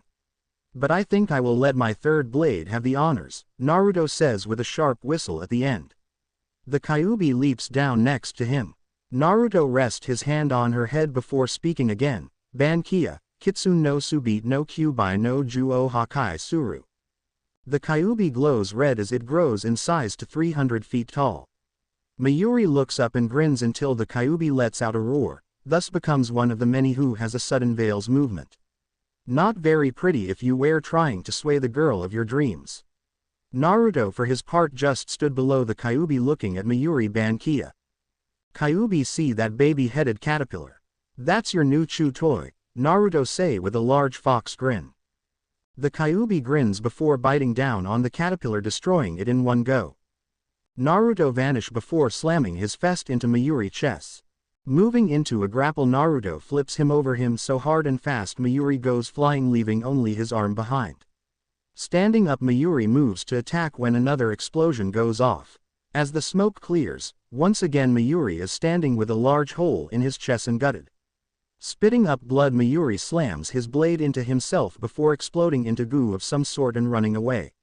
Naruto wills the Kyuubi back into her other form, making her shrink back to the size of a horse. Naruto looks around before spotting a woman leaning up against a broken wall. Walking over to her, he smiles before making a few hand sighs. His hand starts to glow green. Running it over her arm, she watches as her arm starts to heal. Moving to the deep cut in her side, Naruto feels the Kyuubi walk up behind him. You did good, girl, Naruto tells them both. You for staying still. If you had moved or tried to run, Kyuubi-chan here would most likely would have killed you. And to you, Kyuubi-chan, you took out the ugly baby thing. Naruto stands up once finished and hopes onto the Kyuubi back. Giving the woman a nod, he pats the Kyuubi's side, telling her get moving. The both vanish, leaving the woman to wonder who he was. Hawako Mundo. Harabel stood in front of a throne. The hollow sitting on it and demand for her to come. Harabel knew it would be best to not cause problems. If she were going to serve her master, she would need not to cause any problems. The hollow sitting on the throne was old, one of the oldest hollows. Harabel remember him will, he demand all other hollows bow down to him. The hollow was in fact a human skeleton with a purple robe with black fringe. He had 2 gold bracelets with a matching crown. He had rest his head on his left hand that was in a fist. Tell me, Harabel, how is it you leave for an hour and return stronger? The hollow asked. It took him a day to find her and another day for her to arrive. When she had returned to Hawako Mundo, everyone felt her new strength. Many planned to kill her to gain it themselves. However, this hollow knew better. He was going to make her serve him. I wounded the great Kyuubi, Tia tells him with no emotion like before. So the Kyuubi is still alive, the hollow demands. Yes, Baragan. Shinigami felt our battle forcing me to retreat. As what happened to the great Kyuubi I am unsure of, Tia tells him. She would not tell him that the great Kyuubi server her master as well, or who her master was. Good, with the Kyuubi wounded we will be able to take it down when she reappears, Baragan says with a grin, if he could do anything else other than grin. Tia just stood where she was at, waiting for Baragan to tell her he was either going to kill her, join him or leave.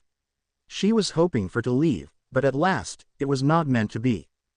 GGIO show Harabel to her area. She shall be joining her ranks, Baragan shouts in joy. Tia frowns at this, being stuck here would not help her or her master.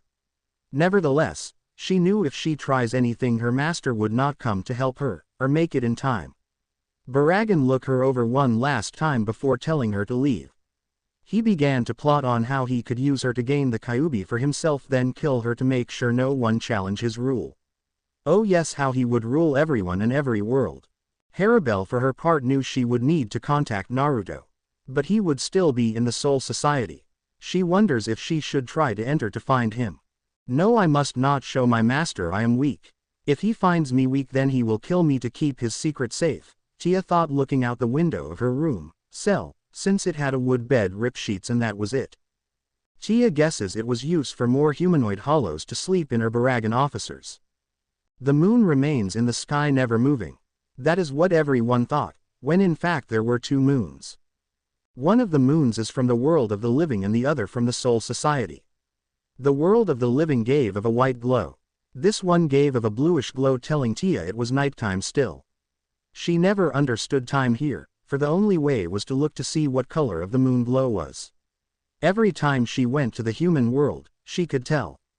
In fact, if she could she would remain there. Tia knew how Naruto would contact her soon. With this in mind, she lays down hoping to get some sleep. Mindscape.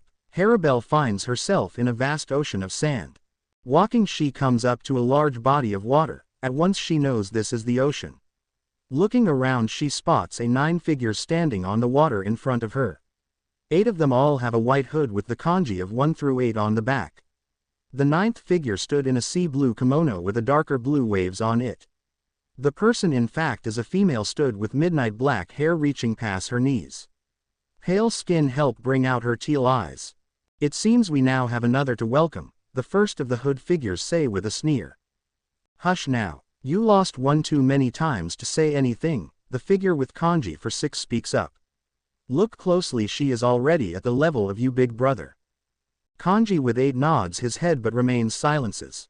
Shall we test her? The first female voice asked, coming from the hood with kanji for 2 on it.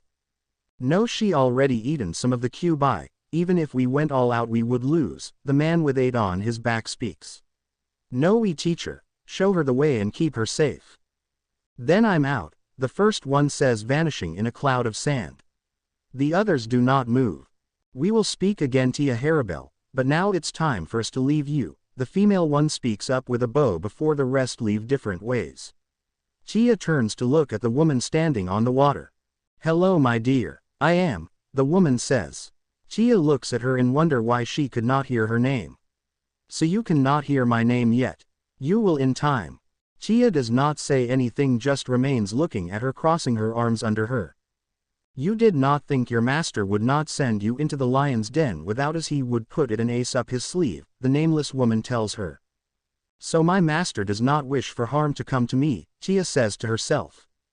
The woman walks over to Tia, placing her hand on Tia's cheek almost like a mother would. You may not hear my name now, dear. But one day soon you shall. Until then, if you wish to talk to anyone, you may find me here. Where is here? Tia asks for the first time. Your soul. Now wake up, it seems you work to do, the woman says before giving Tia an open palm strike, right below the rib cage. Next day, Saraiti. Ichigo sits up suddenly before grabbing his side in pain. He notes his entire upper body was covered in bandages.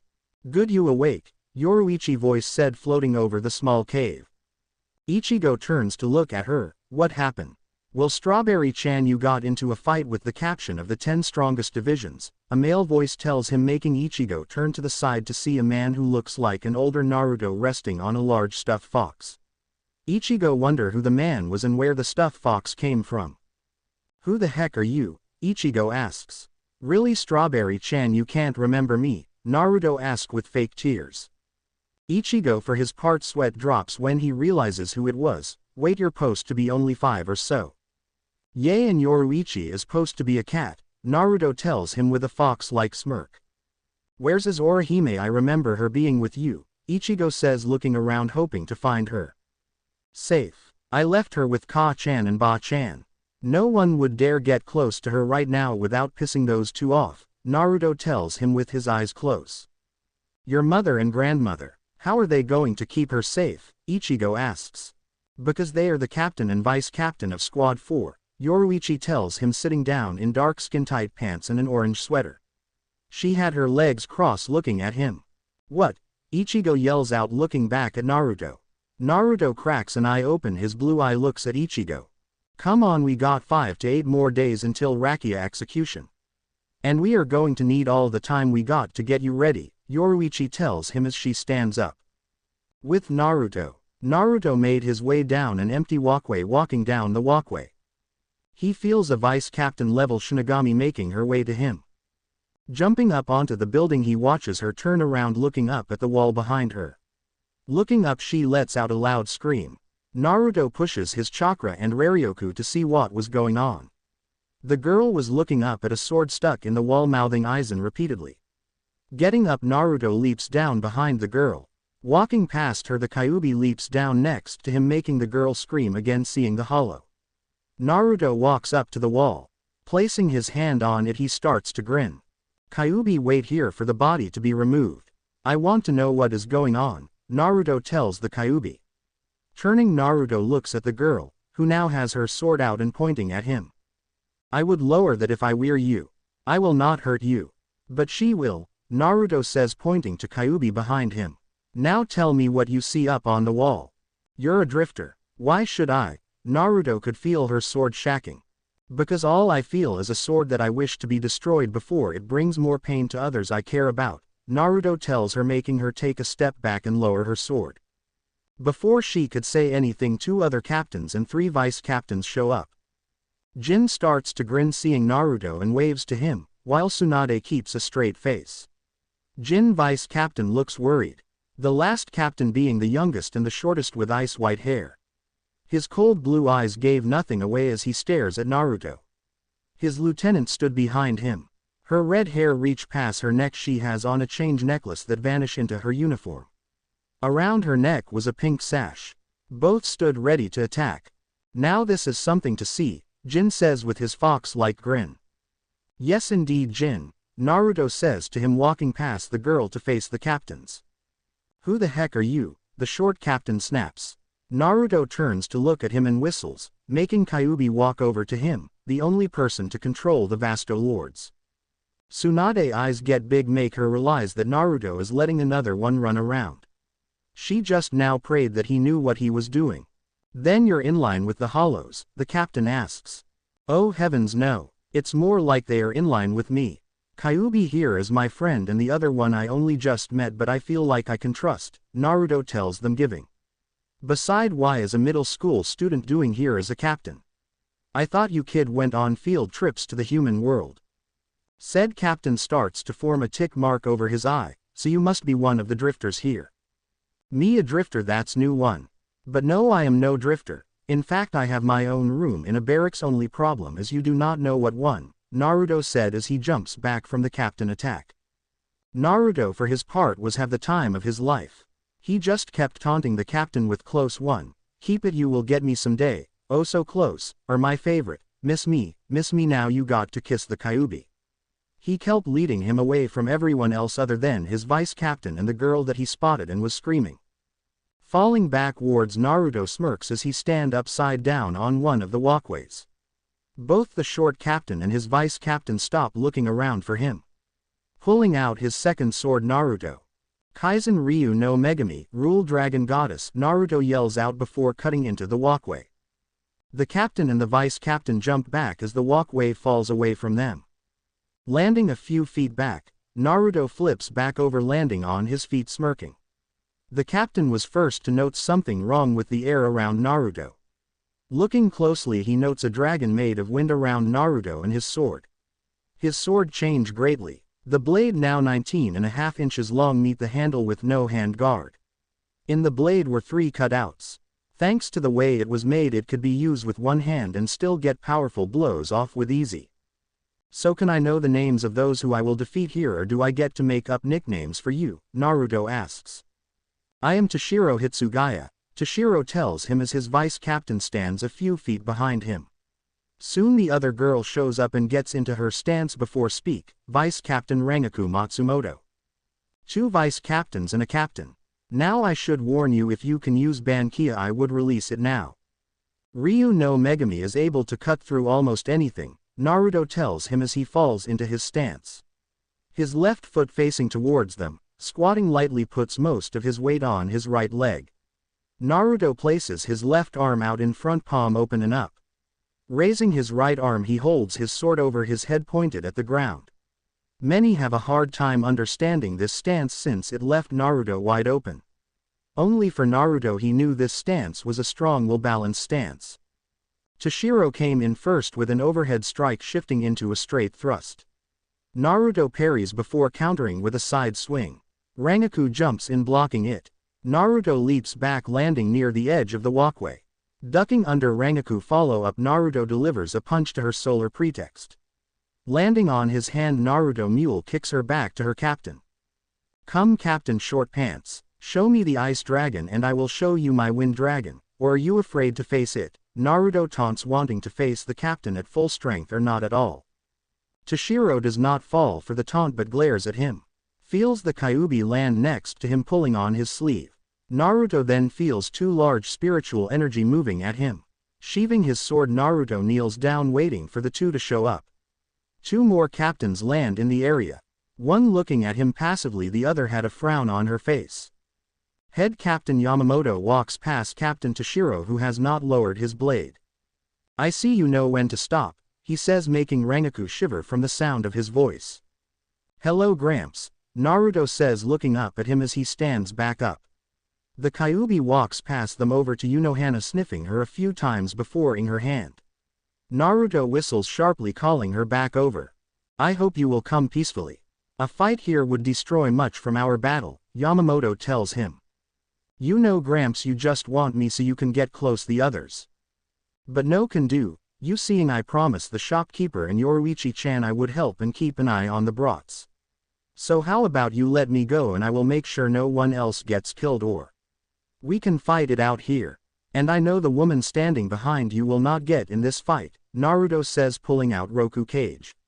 We both know I will go all out from the get-go. If need be I will pull out the rest and use Bankia on the Kyuubi. Do you really want to fight me and the Kyuubi going all out? Yamamoto remains still. Naruto takes this as letting him leave.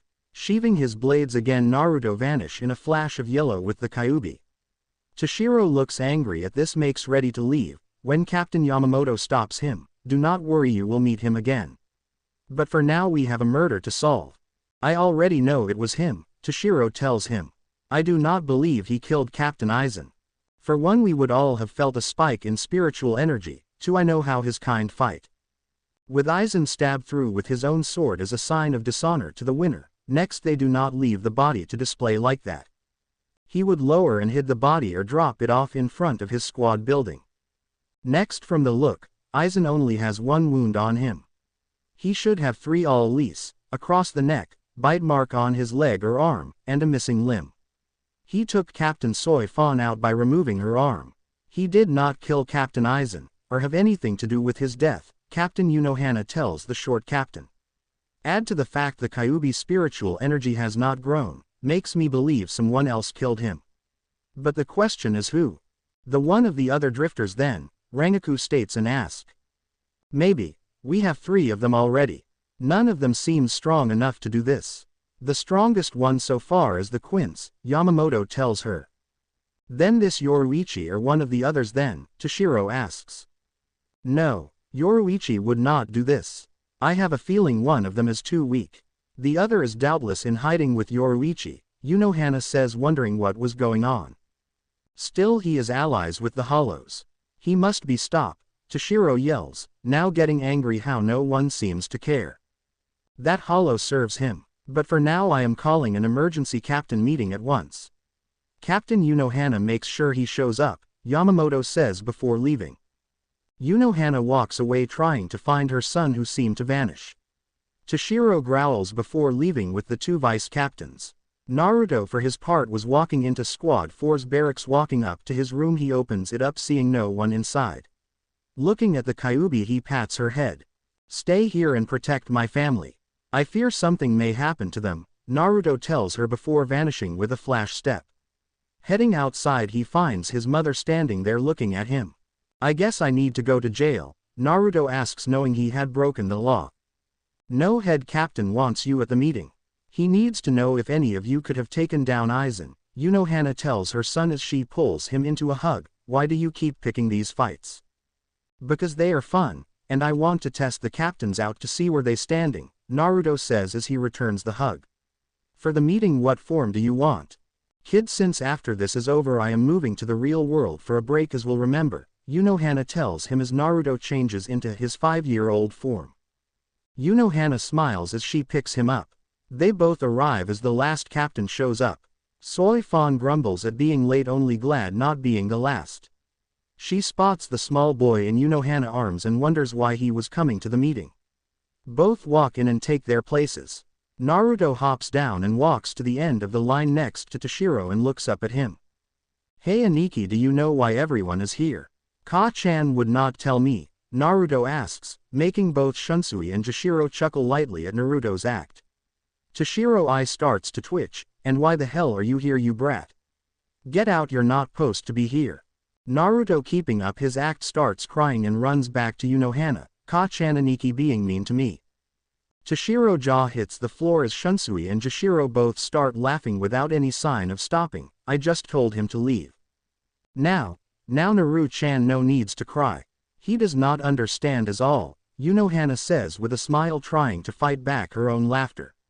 Head Captain Yamamoto fakes a cough to cover his own snigger, making everyone look at him. Good, everyone is here, we may begin. Since the Ryoka have entered, we have lost 3 captain in battle, 1 is dead. I want to know if the Ryoka could have killed Captain Aizen at all, Yamamoto says, looking at Naruto. Naruto hops down again from his mother's arms to face the head captain. No, none of them are powerful enough to take him on. While Yoruichi-chan could fight him and may be able to win, I do not think she did it. For one, she has been running around keeping an eye on the kids. Next, you already have 3 of the Ryoka lock up. While the Quince may be able to, if what I felt from that power surge is true, but he does not have the experience or skill to take on a captain. The others are in no way or form capable to do so. Next, the other female is the weakest and the strongest thanks to her powers. However, she been under watch, also she does not really have the will to kill. The last one is capable but in no shape to do it, if I am right, Naruto says as if he was an adult, shocking all but 5 captains. Soy Fan looks at him closely, then notes his sword sheath. You're the one who cut off my arm, she yells out, reaching to grab her sword. Naruto just rolls his head to look at her and frowns. I beat you once already, do you want me to do it again? I also said next time I will not go easy on you. Naruto lets out a very adult-like sigh as he rubs the back of his neck. Changing into his true form, Naruto kicks the katana that lay at his feet into his hand. Placing it next to his other one, he rolls his head to look at Soy Fan. Now I see you still have not let go of your hate and anger like I said you should. To truly become strong you need to let it go, or you will remain weak as you are now. Captain of Squad 9, the man is dark skin and dark brown braids. He has pupil-less eyes that are pale lavender, and has been blind since birth. Even if he could not see, he was still able to tell where someone was by feeling them out. Turning to look at Naruto, he speaks softly, coming from you who only cause more pain. Tell me, Blind Chan, have I killed anyone yet? Both captains that I put down will be up on their own within 2 days. The only reason one of them is not dead is that he ran away. Next time we meet, I will not fall for that trick again. Sure, the surrounding area was blown up, but you get that when you fight me. Heck, asks any captain that I spar with or fought me. I can do lots of damage in a short amount of time. However, this is not the now or time for this talk. Gigi-san, if you want to find out what happened to your captain, look closer to home, Naruto say before walking back over behind his mother. Troubling indeed. With this and Central 46 moving the date forward. As of now, Rukia Kuchiki will be executed in 3 days from now, Yamamoto says, making Naruto growl loudly. I would like to speak with those numbskulls, Naruto says to his mother, who nods. Taking a quick look around, Naruto vanishes with a small gust of wind blowing through the room. That evening, underground training room. Ichigo sat relaxing in a hot spring that was set up underground. He just finishes a day of training and was covered in cuts and bruises. Now relaxing, he watches in amazement as the cuts and bruises heal from the water. Wondering what would happen if he drank it, Ichigo fills his mouth with the water. Yoruichi, who unfailing timing, shows up. How's the water? Ichigo groans something back and waves his arm. That good, then you would not mind if I join you, Yoruichi says with a smirk as she start to get undress. Ichigo for his part spits out the water in his mouth and start to stammer for words. Covering his eyes, Ichigo hears a small splash, then Yoruichi speaking in her cat form. That's not so bad. Looking up, she smirks, baiting him on. What, disappointed? I'm going to drown you, Ichigo growls out before grabbing the cat and trying to hold it underwater. A few minutes later, both finally relax, though Ichigo still had a blush on his face. Yoruichi had somehow got a small towel to place on top of her head. Hey Yoruichi-san, I've been thinking. You know Naruto pretty well, how strong is he? Ichigo asks, wondering why Hat and Clogs sent the kid along. Yeah, he had family that was a captain, but that did not help much in a fight. Why are you worried about him? Yoruichi asks, grinning like a cat. I'm going to kill you, Ichigo growls out at her. Please, you are too tight. But if you must know, he has taken on gods and demons. He likes to keep his past close. So only a few know about him. Blame it on the way he grew up and where he came from, Yoruichi said with a sigh. So he is not human then? Ichigo then asks. No, he is just a hybrid, Yoruichi grins at him. Tell me, Yoruichi, who is Naruto really? Ichigo demands. I will give you this. Before coming to the Soul Society, he was leader of his village and thought as the strongest person alive since the first sage of Six Paths. Yoruichi tells him, changing back into her human form right before Ichigo turns to look at her, making him fall backwards, not wanting to look, starting another yelling match with him yelling at her and him teasing for another few minutes. Ichigo sat there in a slump, frowning at Yoruichi, who finally put a towel around her body. So if he is so strong, why is he not a captain? Ichigo asks. He does not want to put anyone else to rest. He already buried both his wives, all of his friends. The man he saw as a father, Yoruichi says with a sad look on her face. But if they died, could he not just send them here? Ichigo asks, trying to figure out Naruto. Some of them made it here. Also, in the heat of battle you can lose yourself. Also, half the time the souls just vanish, never to return. Only know of about a handful of people from his village and friends made it. I know for a fact he made sure his best friend pass on and made it here, Yoruichi tells him, taking a thinking pose. The pervert soul is one of the captains, same with his father and grandfather figure. You met his aunt already, and new father figure. Still not sure where the Nara and both his teammates end up. Weird group but loyal to the end. I take it you knew all of his friends, Ichigo asks, trying not to look at her. Yep, was at the wedding T0O. Do you know what it means to catch the flowers the wife throws over her shoulder? No one real explains it to me, Yoruichi says, a grin, hoping to get another rise out of him. And once again Ichigo falls for turning. He shouts and turns back around, trying to stop the nosebleed. Do not feel bad, I get everyone with that. And I do know, just wonder what it means when you both of them. Finish. Yes, I know it took me months to finish it and I am sorry. I just could not think of anything to use, so I just finish off the hot spring scene and change it up a little. Tia's eyes snap open. She could sense someone entering her room. Whoever it was, leaking mass amounts of killer intent at her. Waiting for the person to get closer, Tia strikes quicker than the person expected. Tia lands on her feet with her claw-like hands out, cover in blood. Looking at would-be attacker, she sees it's a hammerhead hollow who does not know what he is against. Tia narrows her eyes at him, remaining still, waiting for the hollow to attack. At once the hollow charges, only to meet one of her blade-like fins on her arm, cutting into the hollow's mask. The hollow screams in pain and falls backwards.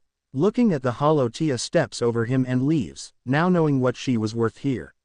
10 more hollows charge at her, only to be cut down as Tia makes her way through the halls. Dropping low and spinning, Tia cuts down the hollows with her tail. Standing up, she leaves the building after taking out 2 more hollows. Once outside, she sees Baragan standing there holding his great axe. You think I will let you walk out of here? You serve me and my men any way I see fit, Baragan says with an evil laugh at the end. Before Baragan could order his men to attack, Tia already vanished from sight using Sonito, leaving only a boom behind and a cloud of sand. Baragan lets out a growl seeing his prize had vanished from under his nose. No matter, all I need to do is keep eating. A few of my officers have been starting to believe they should be king. Tia keeps using Sonito for over an hour before stopping at a cave. Entering the cave, she follows the steps down into the forest of Manos. Exiting the tunnel, she looks up at the ceiling of the cave where the large silver tree trunks go up through into the desert above. Walking through the forest, Tia keeps looking around for any attacks as she travels deeper into the forest to become lost within the will the forest. Soul Society. Naruto lands on top of stone wall looking down at a tan house with a sand and rock garden with a stone pathway leading up to it. Looking quickly to his left then right, Naruto leaps onto one of the rocks before leaping to another. After leaping to the third rock, Naruto leaps back as several waves of sand try to grab him. Landing on the rock, Naruto pulls out Ryu no Megami and cuts through the next wave of sand only to see a person standing on the rock he just left. The man standing on had his arms crossed with a neutral-looking face. His green eyes gave nothing way as the wind tossed his red hair about. "Hello Gaara," Naruto says as he keeps his blade at the ready. "Uzumaki," Gaara replies as his sand forms up behind him in a large cloud. Both stared at one another waiting for the other to make the first move. Naruto sheath his blade making Gaara drop his sand. "Why are you here, Uzumaki?" "Gaara, I keep telling you to call me Naruto. And I am here for your help. I need to get into Central 46 but it is locked down tight. No guards on the outside either make me uneasy," Naruto tells him as he sits down on his rock. "It would be airtight," Gaara replies. "When has that ever stopped us? Beside, you know I could break in but I do not want to hurt anyone when I do. With you we can unlock the front door then walk in," Naruto says grinning. "It would take time," Gaara says thinking it over. Naruto plan did stop any bloodshed if someone was on the inside behind the door. "Very well, let's go." Naruto grins as both vanish, one in a swirl of leaves and the other in a swirl of sand. Just after they both leave, another arrives only to find a few leaves. Seems I just missed the two of them. Does not matter, I will be able to make them fall in the end," the lone person says before vanishing as well. Realm of Kings. "So is it true that Naruto-kun has returned?" a young woman asks. "It has seemed so. This case with Rukia Kuchiki has brought him back, a very old-looking man says with a raspy voice that you had to strain to hear. "I knew he would come back to see me," the woman says, ignoring what the man says as she spins around in the large room making everyone's sweat drop at her. "Have Yamamoto, or what that old captain name is, to send him here at once. I do not want to wait any longer to see my beloved. I need to start planning the wedding, oh so much to do." One of the guards who had been with the family for some time speaks up in a soft female voice. "My san, Naruto-sama is not here because of you, I am afraid. He was last seen at a captain meeting before vanishing.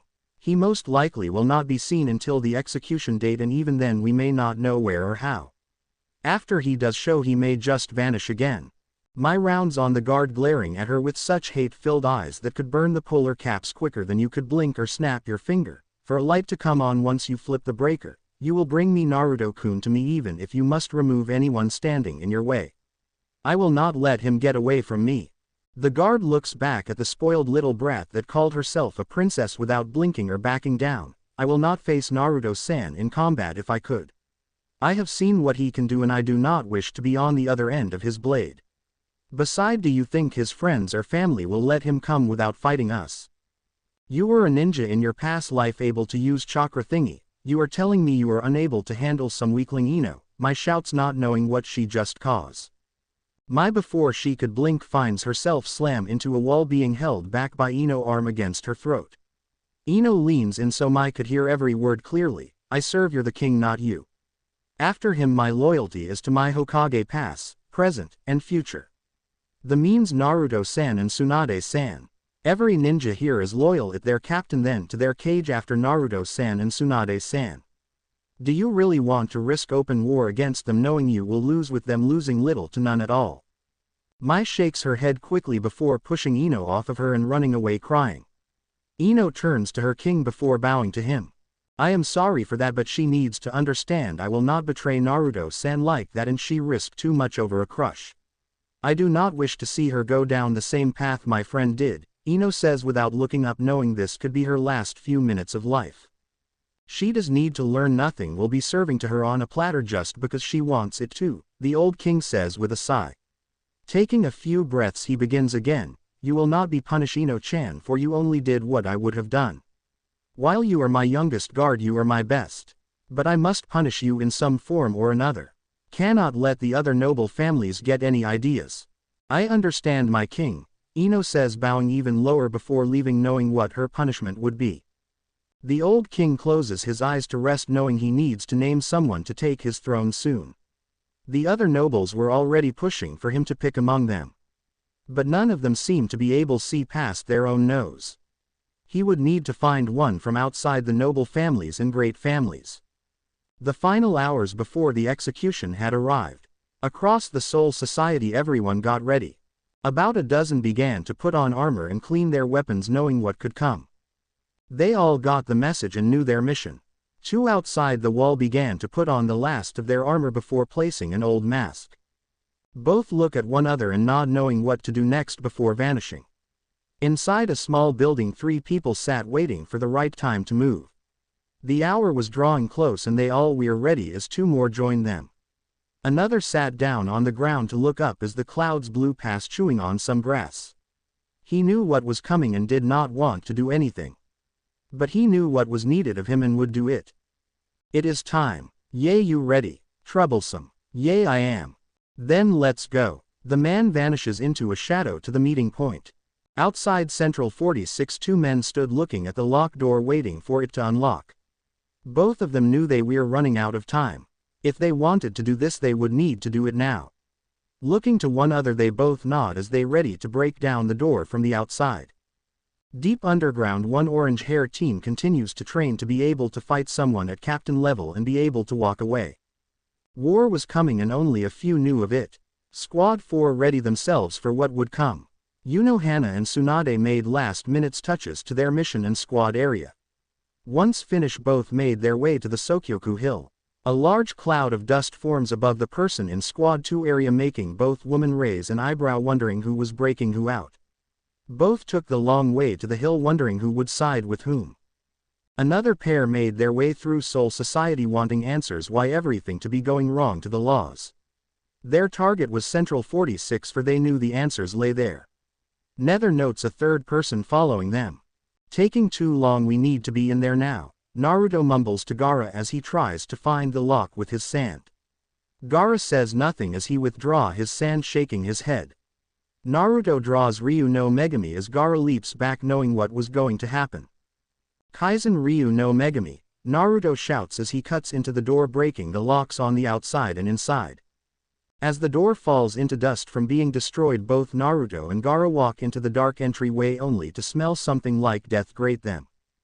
Gaara forms his sand into a Western-style sword as they both make their way deeper in hopes of finding the answers they seek. The sound of feet running across stone makes them stop and blend into the shadows as 2 people run past them. Nodding, they follow them in hopes of finding an answer to what was going on. Even with the 2 rushing and unlocking the doors quickly, it was taking too long for Naruto. 46 held to many keys and answers and he wanted both. Outside he could feel someone fighting a captain, knowing the war had begun. Both Naruto and Gaara knew what was needed now. Both swung their swords, stopping the other 2 as both attacks passed them, breaking through the doors until they hit a wall. Walking out of the shadows, Naruto's eyes blew onto the shorter of the 2 in front of him. It was the same one that chased him a few days ago, only to be stopped by Yamamoto and his mother. Both drew blades, seeing them only for Naruto and Gaara walk past them on the side. They attack as if they were part of the floor. So you 2 are the ones that broke in, the short captain shouts at them, making both stop and turn to look at him. Gaara's sand broke apart and began to form a cloud again. Naruto held his sword in a relaxed stance, making the captain wonder if they both saw them as threats or just a fly that needed to be swat. The captain figured the latter from the look he was getting in their relaxed stance. We are the second to get in here. My presence alone should have gotten the door to open. But it seems someone got past here and locks everything down. They do not want us getting to Central 46 until after the Naruto stops realizing what was going on. Gaara, get everyone to the hill and stop the execution at all cost. I do not want anyone dead, but it cannot happen. Go. Understand, Gaara says before vanishing into his cloud of sand. His fellow Kage and friend had just told him what need to be done and he would get it done. Naruto look at the two in front of him, judging if they would be any help or hindrances. Figuring they could help even if a little, he swings the back of his sword at the doors. Naruto watches as they fall down with a frown. It's stronger now. I hope I am wrong or this is not going to end well for anyone, Naruto says as he walks down the pathway. It took them another 45 minutes to reach the last door. How is this possible? What happened here? The short captain says in shock as Naruto walks into the room, frowning even more, seeing everyone of the 46 was dead. Walking over to one, Naruto runs a finger along the blood and growls. Damn, they've been dead for over a week. Old man got a lot to answer for. Not even coming here to find out what was going on, Naruto growls as he kicks a chair over in anger. Looking around, he spots movement at the top of some steps leading to another part of the building. I thought you would be here, Captain Hitsugaya. Everyone looks to see a man that made Naruto think of Deidara if his hair was a little darker. It was even in the same style as the guy Minnie's the weird-looking ponytail Deidara had. Deidara, I did not know you made it here. I thought your soul got sealed. Hira, what are you doing here? Did you do this? Hitsugaya shouts at the man. No, I just got here after you. Some on the inside let me in. Must been 46, Hira says, turning on the spot, running down the pathway he came. Both the captain and his vice captain bolt after him, wanting answers as Naruto begins searching the room. Does not sound like him, and from what I know, seal souls take part of the personality of the body they are in. At least he is not shouting art as a blast. I mean, really, you only need to say it once for everyone to get it. Now where the heck is that seal? Naruto say out loud to no one really other than the person hiding behind a doorway. Ah, here it is. Hello sight and goodbye blindness. Release. The hidden person watches as Naruto is covered in a orange to red light for over 3 minutes before it vanished from a sudden wind blowing it away from him in a swirl. Looking around, Naruto spots the shoe of the hidden person and shrugs. Looking at the last doorway, Naruto vanishes into the shadow, seeing another person approach. Naruto watches the soft-spoken vice captain follow Jin after the girl, and Jin talk for a bit. Jin then has the girl follow him into the lower levels all the way to the Seihotokyoran. Naruto began to wonder why Jin was leading the girl all the way to the one place no one but the 46 could enter.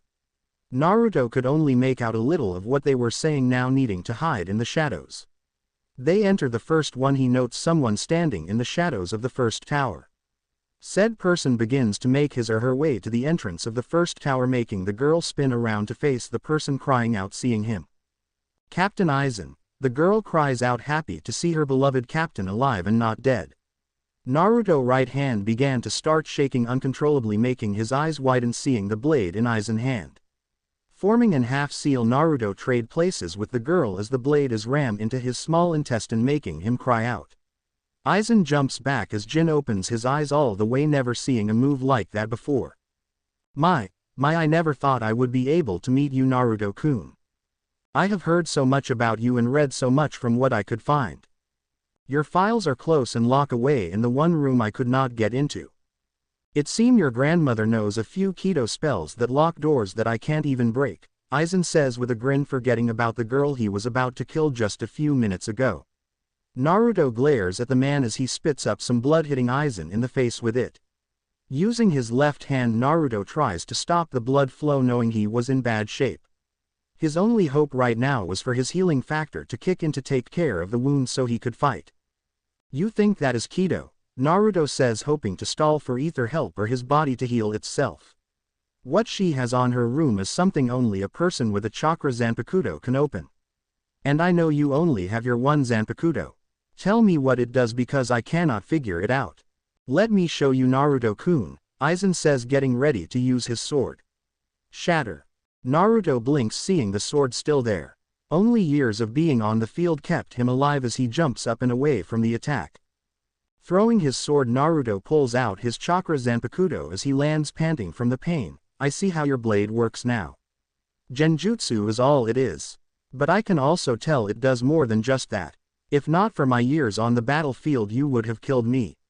I did not smell you move or see you move, or even hear you move, meaning you can control the senses within your illusion. But I bet you can even control what I feel when I touch something. Very good Naruto-kun, you figure it out from just seeing it and being attacked. Everyone else does not know what it does, Aizen says, not noticing a glint in Naruto's eye. But now you have fallen under my illusion, there is no breaking out of it. Every illusion has a weakness, Aizen. I have been in one that controls time and your senses.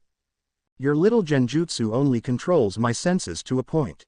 What it cannot control is my instincts that have been honed on the battlefield.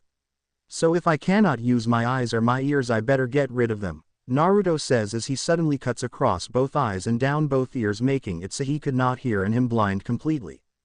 Do not speak, Aizen, for I cannot see or hear. While you still control my touch, I can still control pain, so I can still fight back. But first let me bring one last thing into play. Ban Kai O Ba Roku Kage Kaji. Aizen watches as Naruto's chakra pours out of him in a large column of orange fire. Once it dies down, Aizen sees it covers him like a cloak, taking the form of an animal. To him it did not matter, he was on a different level than everyone else in his mind.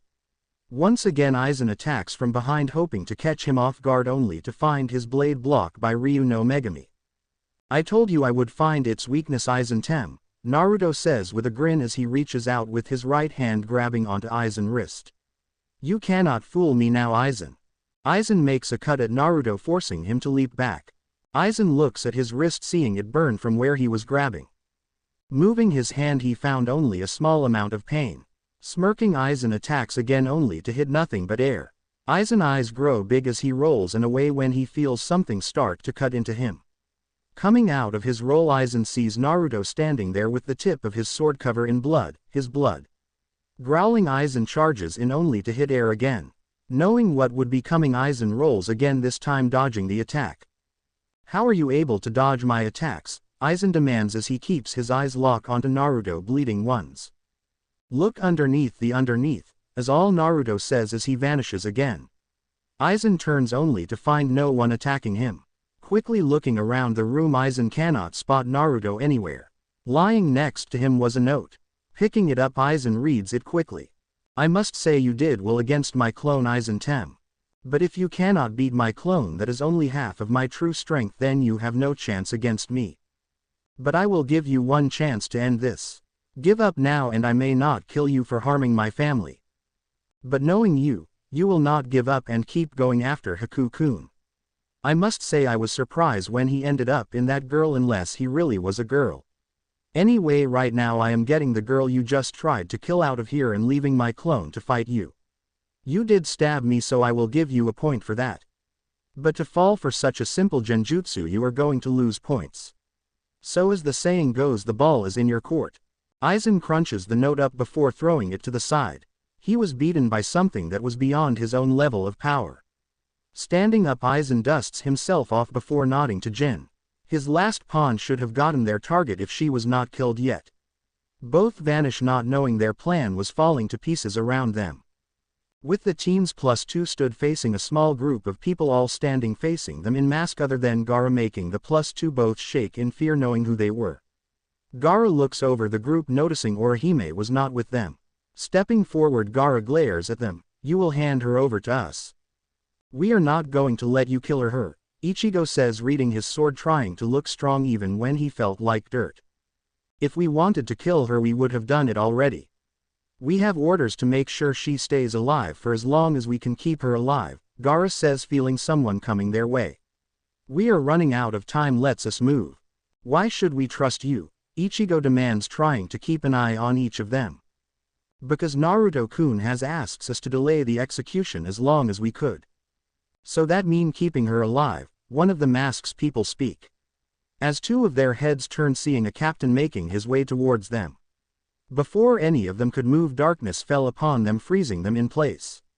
Gaara uses his sand so over the ground, trying to find the person, only to feel his sand be move out of the way around his charge. Then with a blink of the eye, the darkness vanish. Looking around, Gaara spots Rukia and Renji both missing. Naruto is not going to like this. Gaara groans as Ichigo runs off hoping to find Rukia and Renji before something happened to them. Gaara and the Anbu both get ready to follow only to feel several hollow enter through the Sekiseki. Gaara would have let the rest of the Soul Reapers take care of them, but these did not feel right. It was like they had chakra running through them. Seems we have some old friends coming. Gaara vanish with the Anbu to take down the hollows. The rest of the teens stand still trying to figure out what was going on. Orihime was the first to run off, locking onto Ichigo energy. The rest of them follow, hoping to save their friends in time. Tosen arrives back at the execution grounds pulling in a long white cloth he had used to get his target to hear. Standing off to the side was Aizen and Jin, both looking at Renji and Rukia, who was looking around trying to figure out how they got here. Renji was the first to see Aizen and held his blade up to defend himself and Rukia from attack if need be. "Welcome, Abarai-kun. Now put down Rukia Kuchiki and step to the side," Aizen says with his smile he would give to get under everyone's guard. Renji's eyes get big seeing Aizen still alive. Before he gets over the shock, Aizen starts talking again. "Put Rukia Kuchiki down and step to the side, Abarai-kun. Do not make me say it again." "He heard you the first time, Aizen," a young voice says from behind him. Spinning, he spots Naruto standing there in his child form, holding both of his Zanpakuto in hand, grinning as the third one hidden on his body. Aizen's eye starts to twitch seeing Naruto standing there. "Kill him, Tosen. But bring me his swords, they could be of use to me." Naruto raise an eyebrow seeing Tosen move his blade in a semicircle, leaving a trail of after images behind it.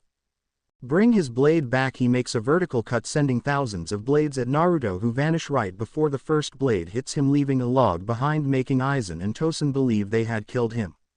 Jin cracks open his left eye and hides, a grin seeing the log cover in blades, making it hard to tell it was a log.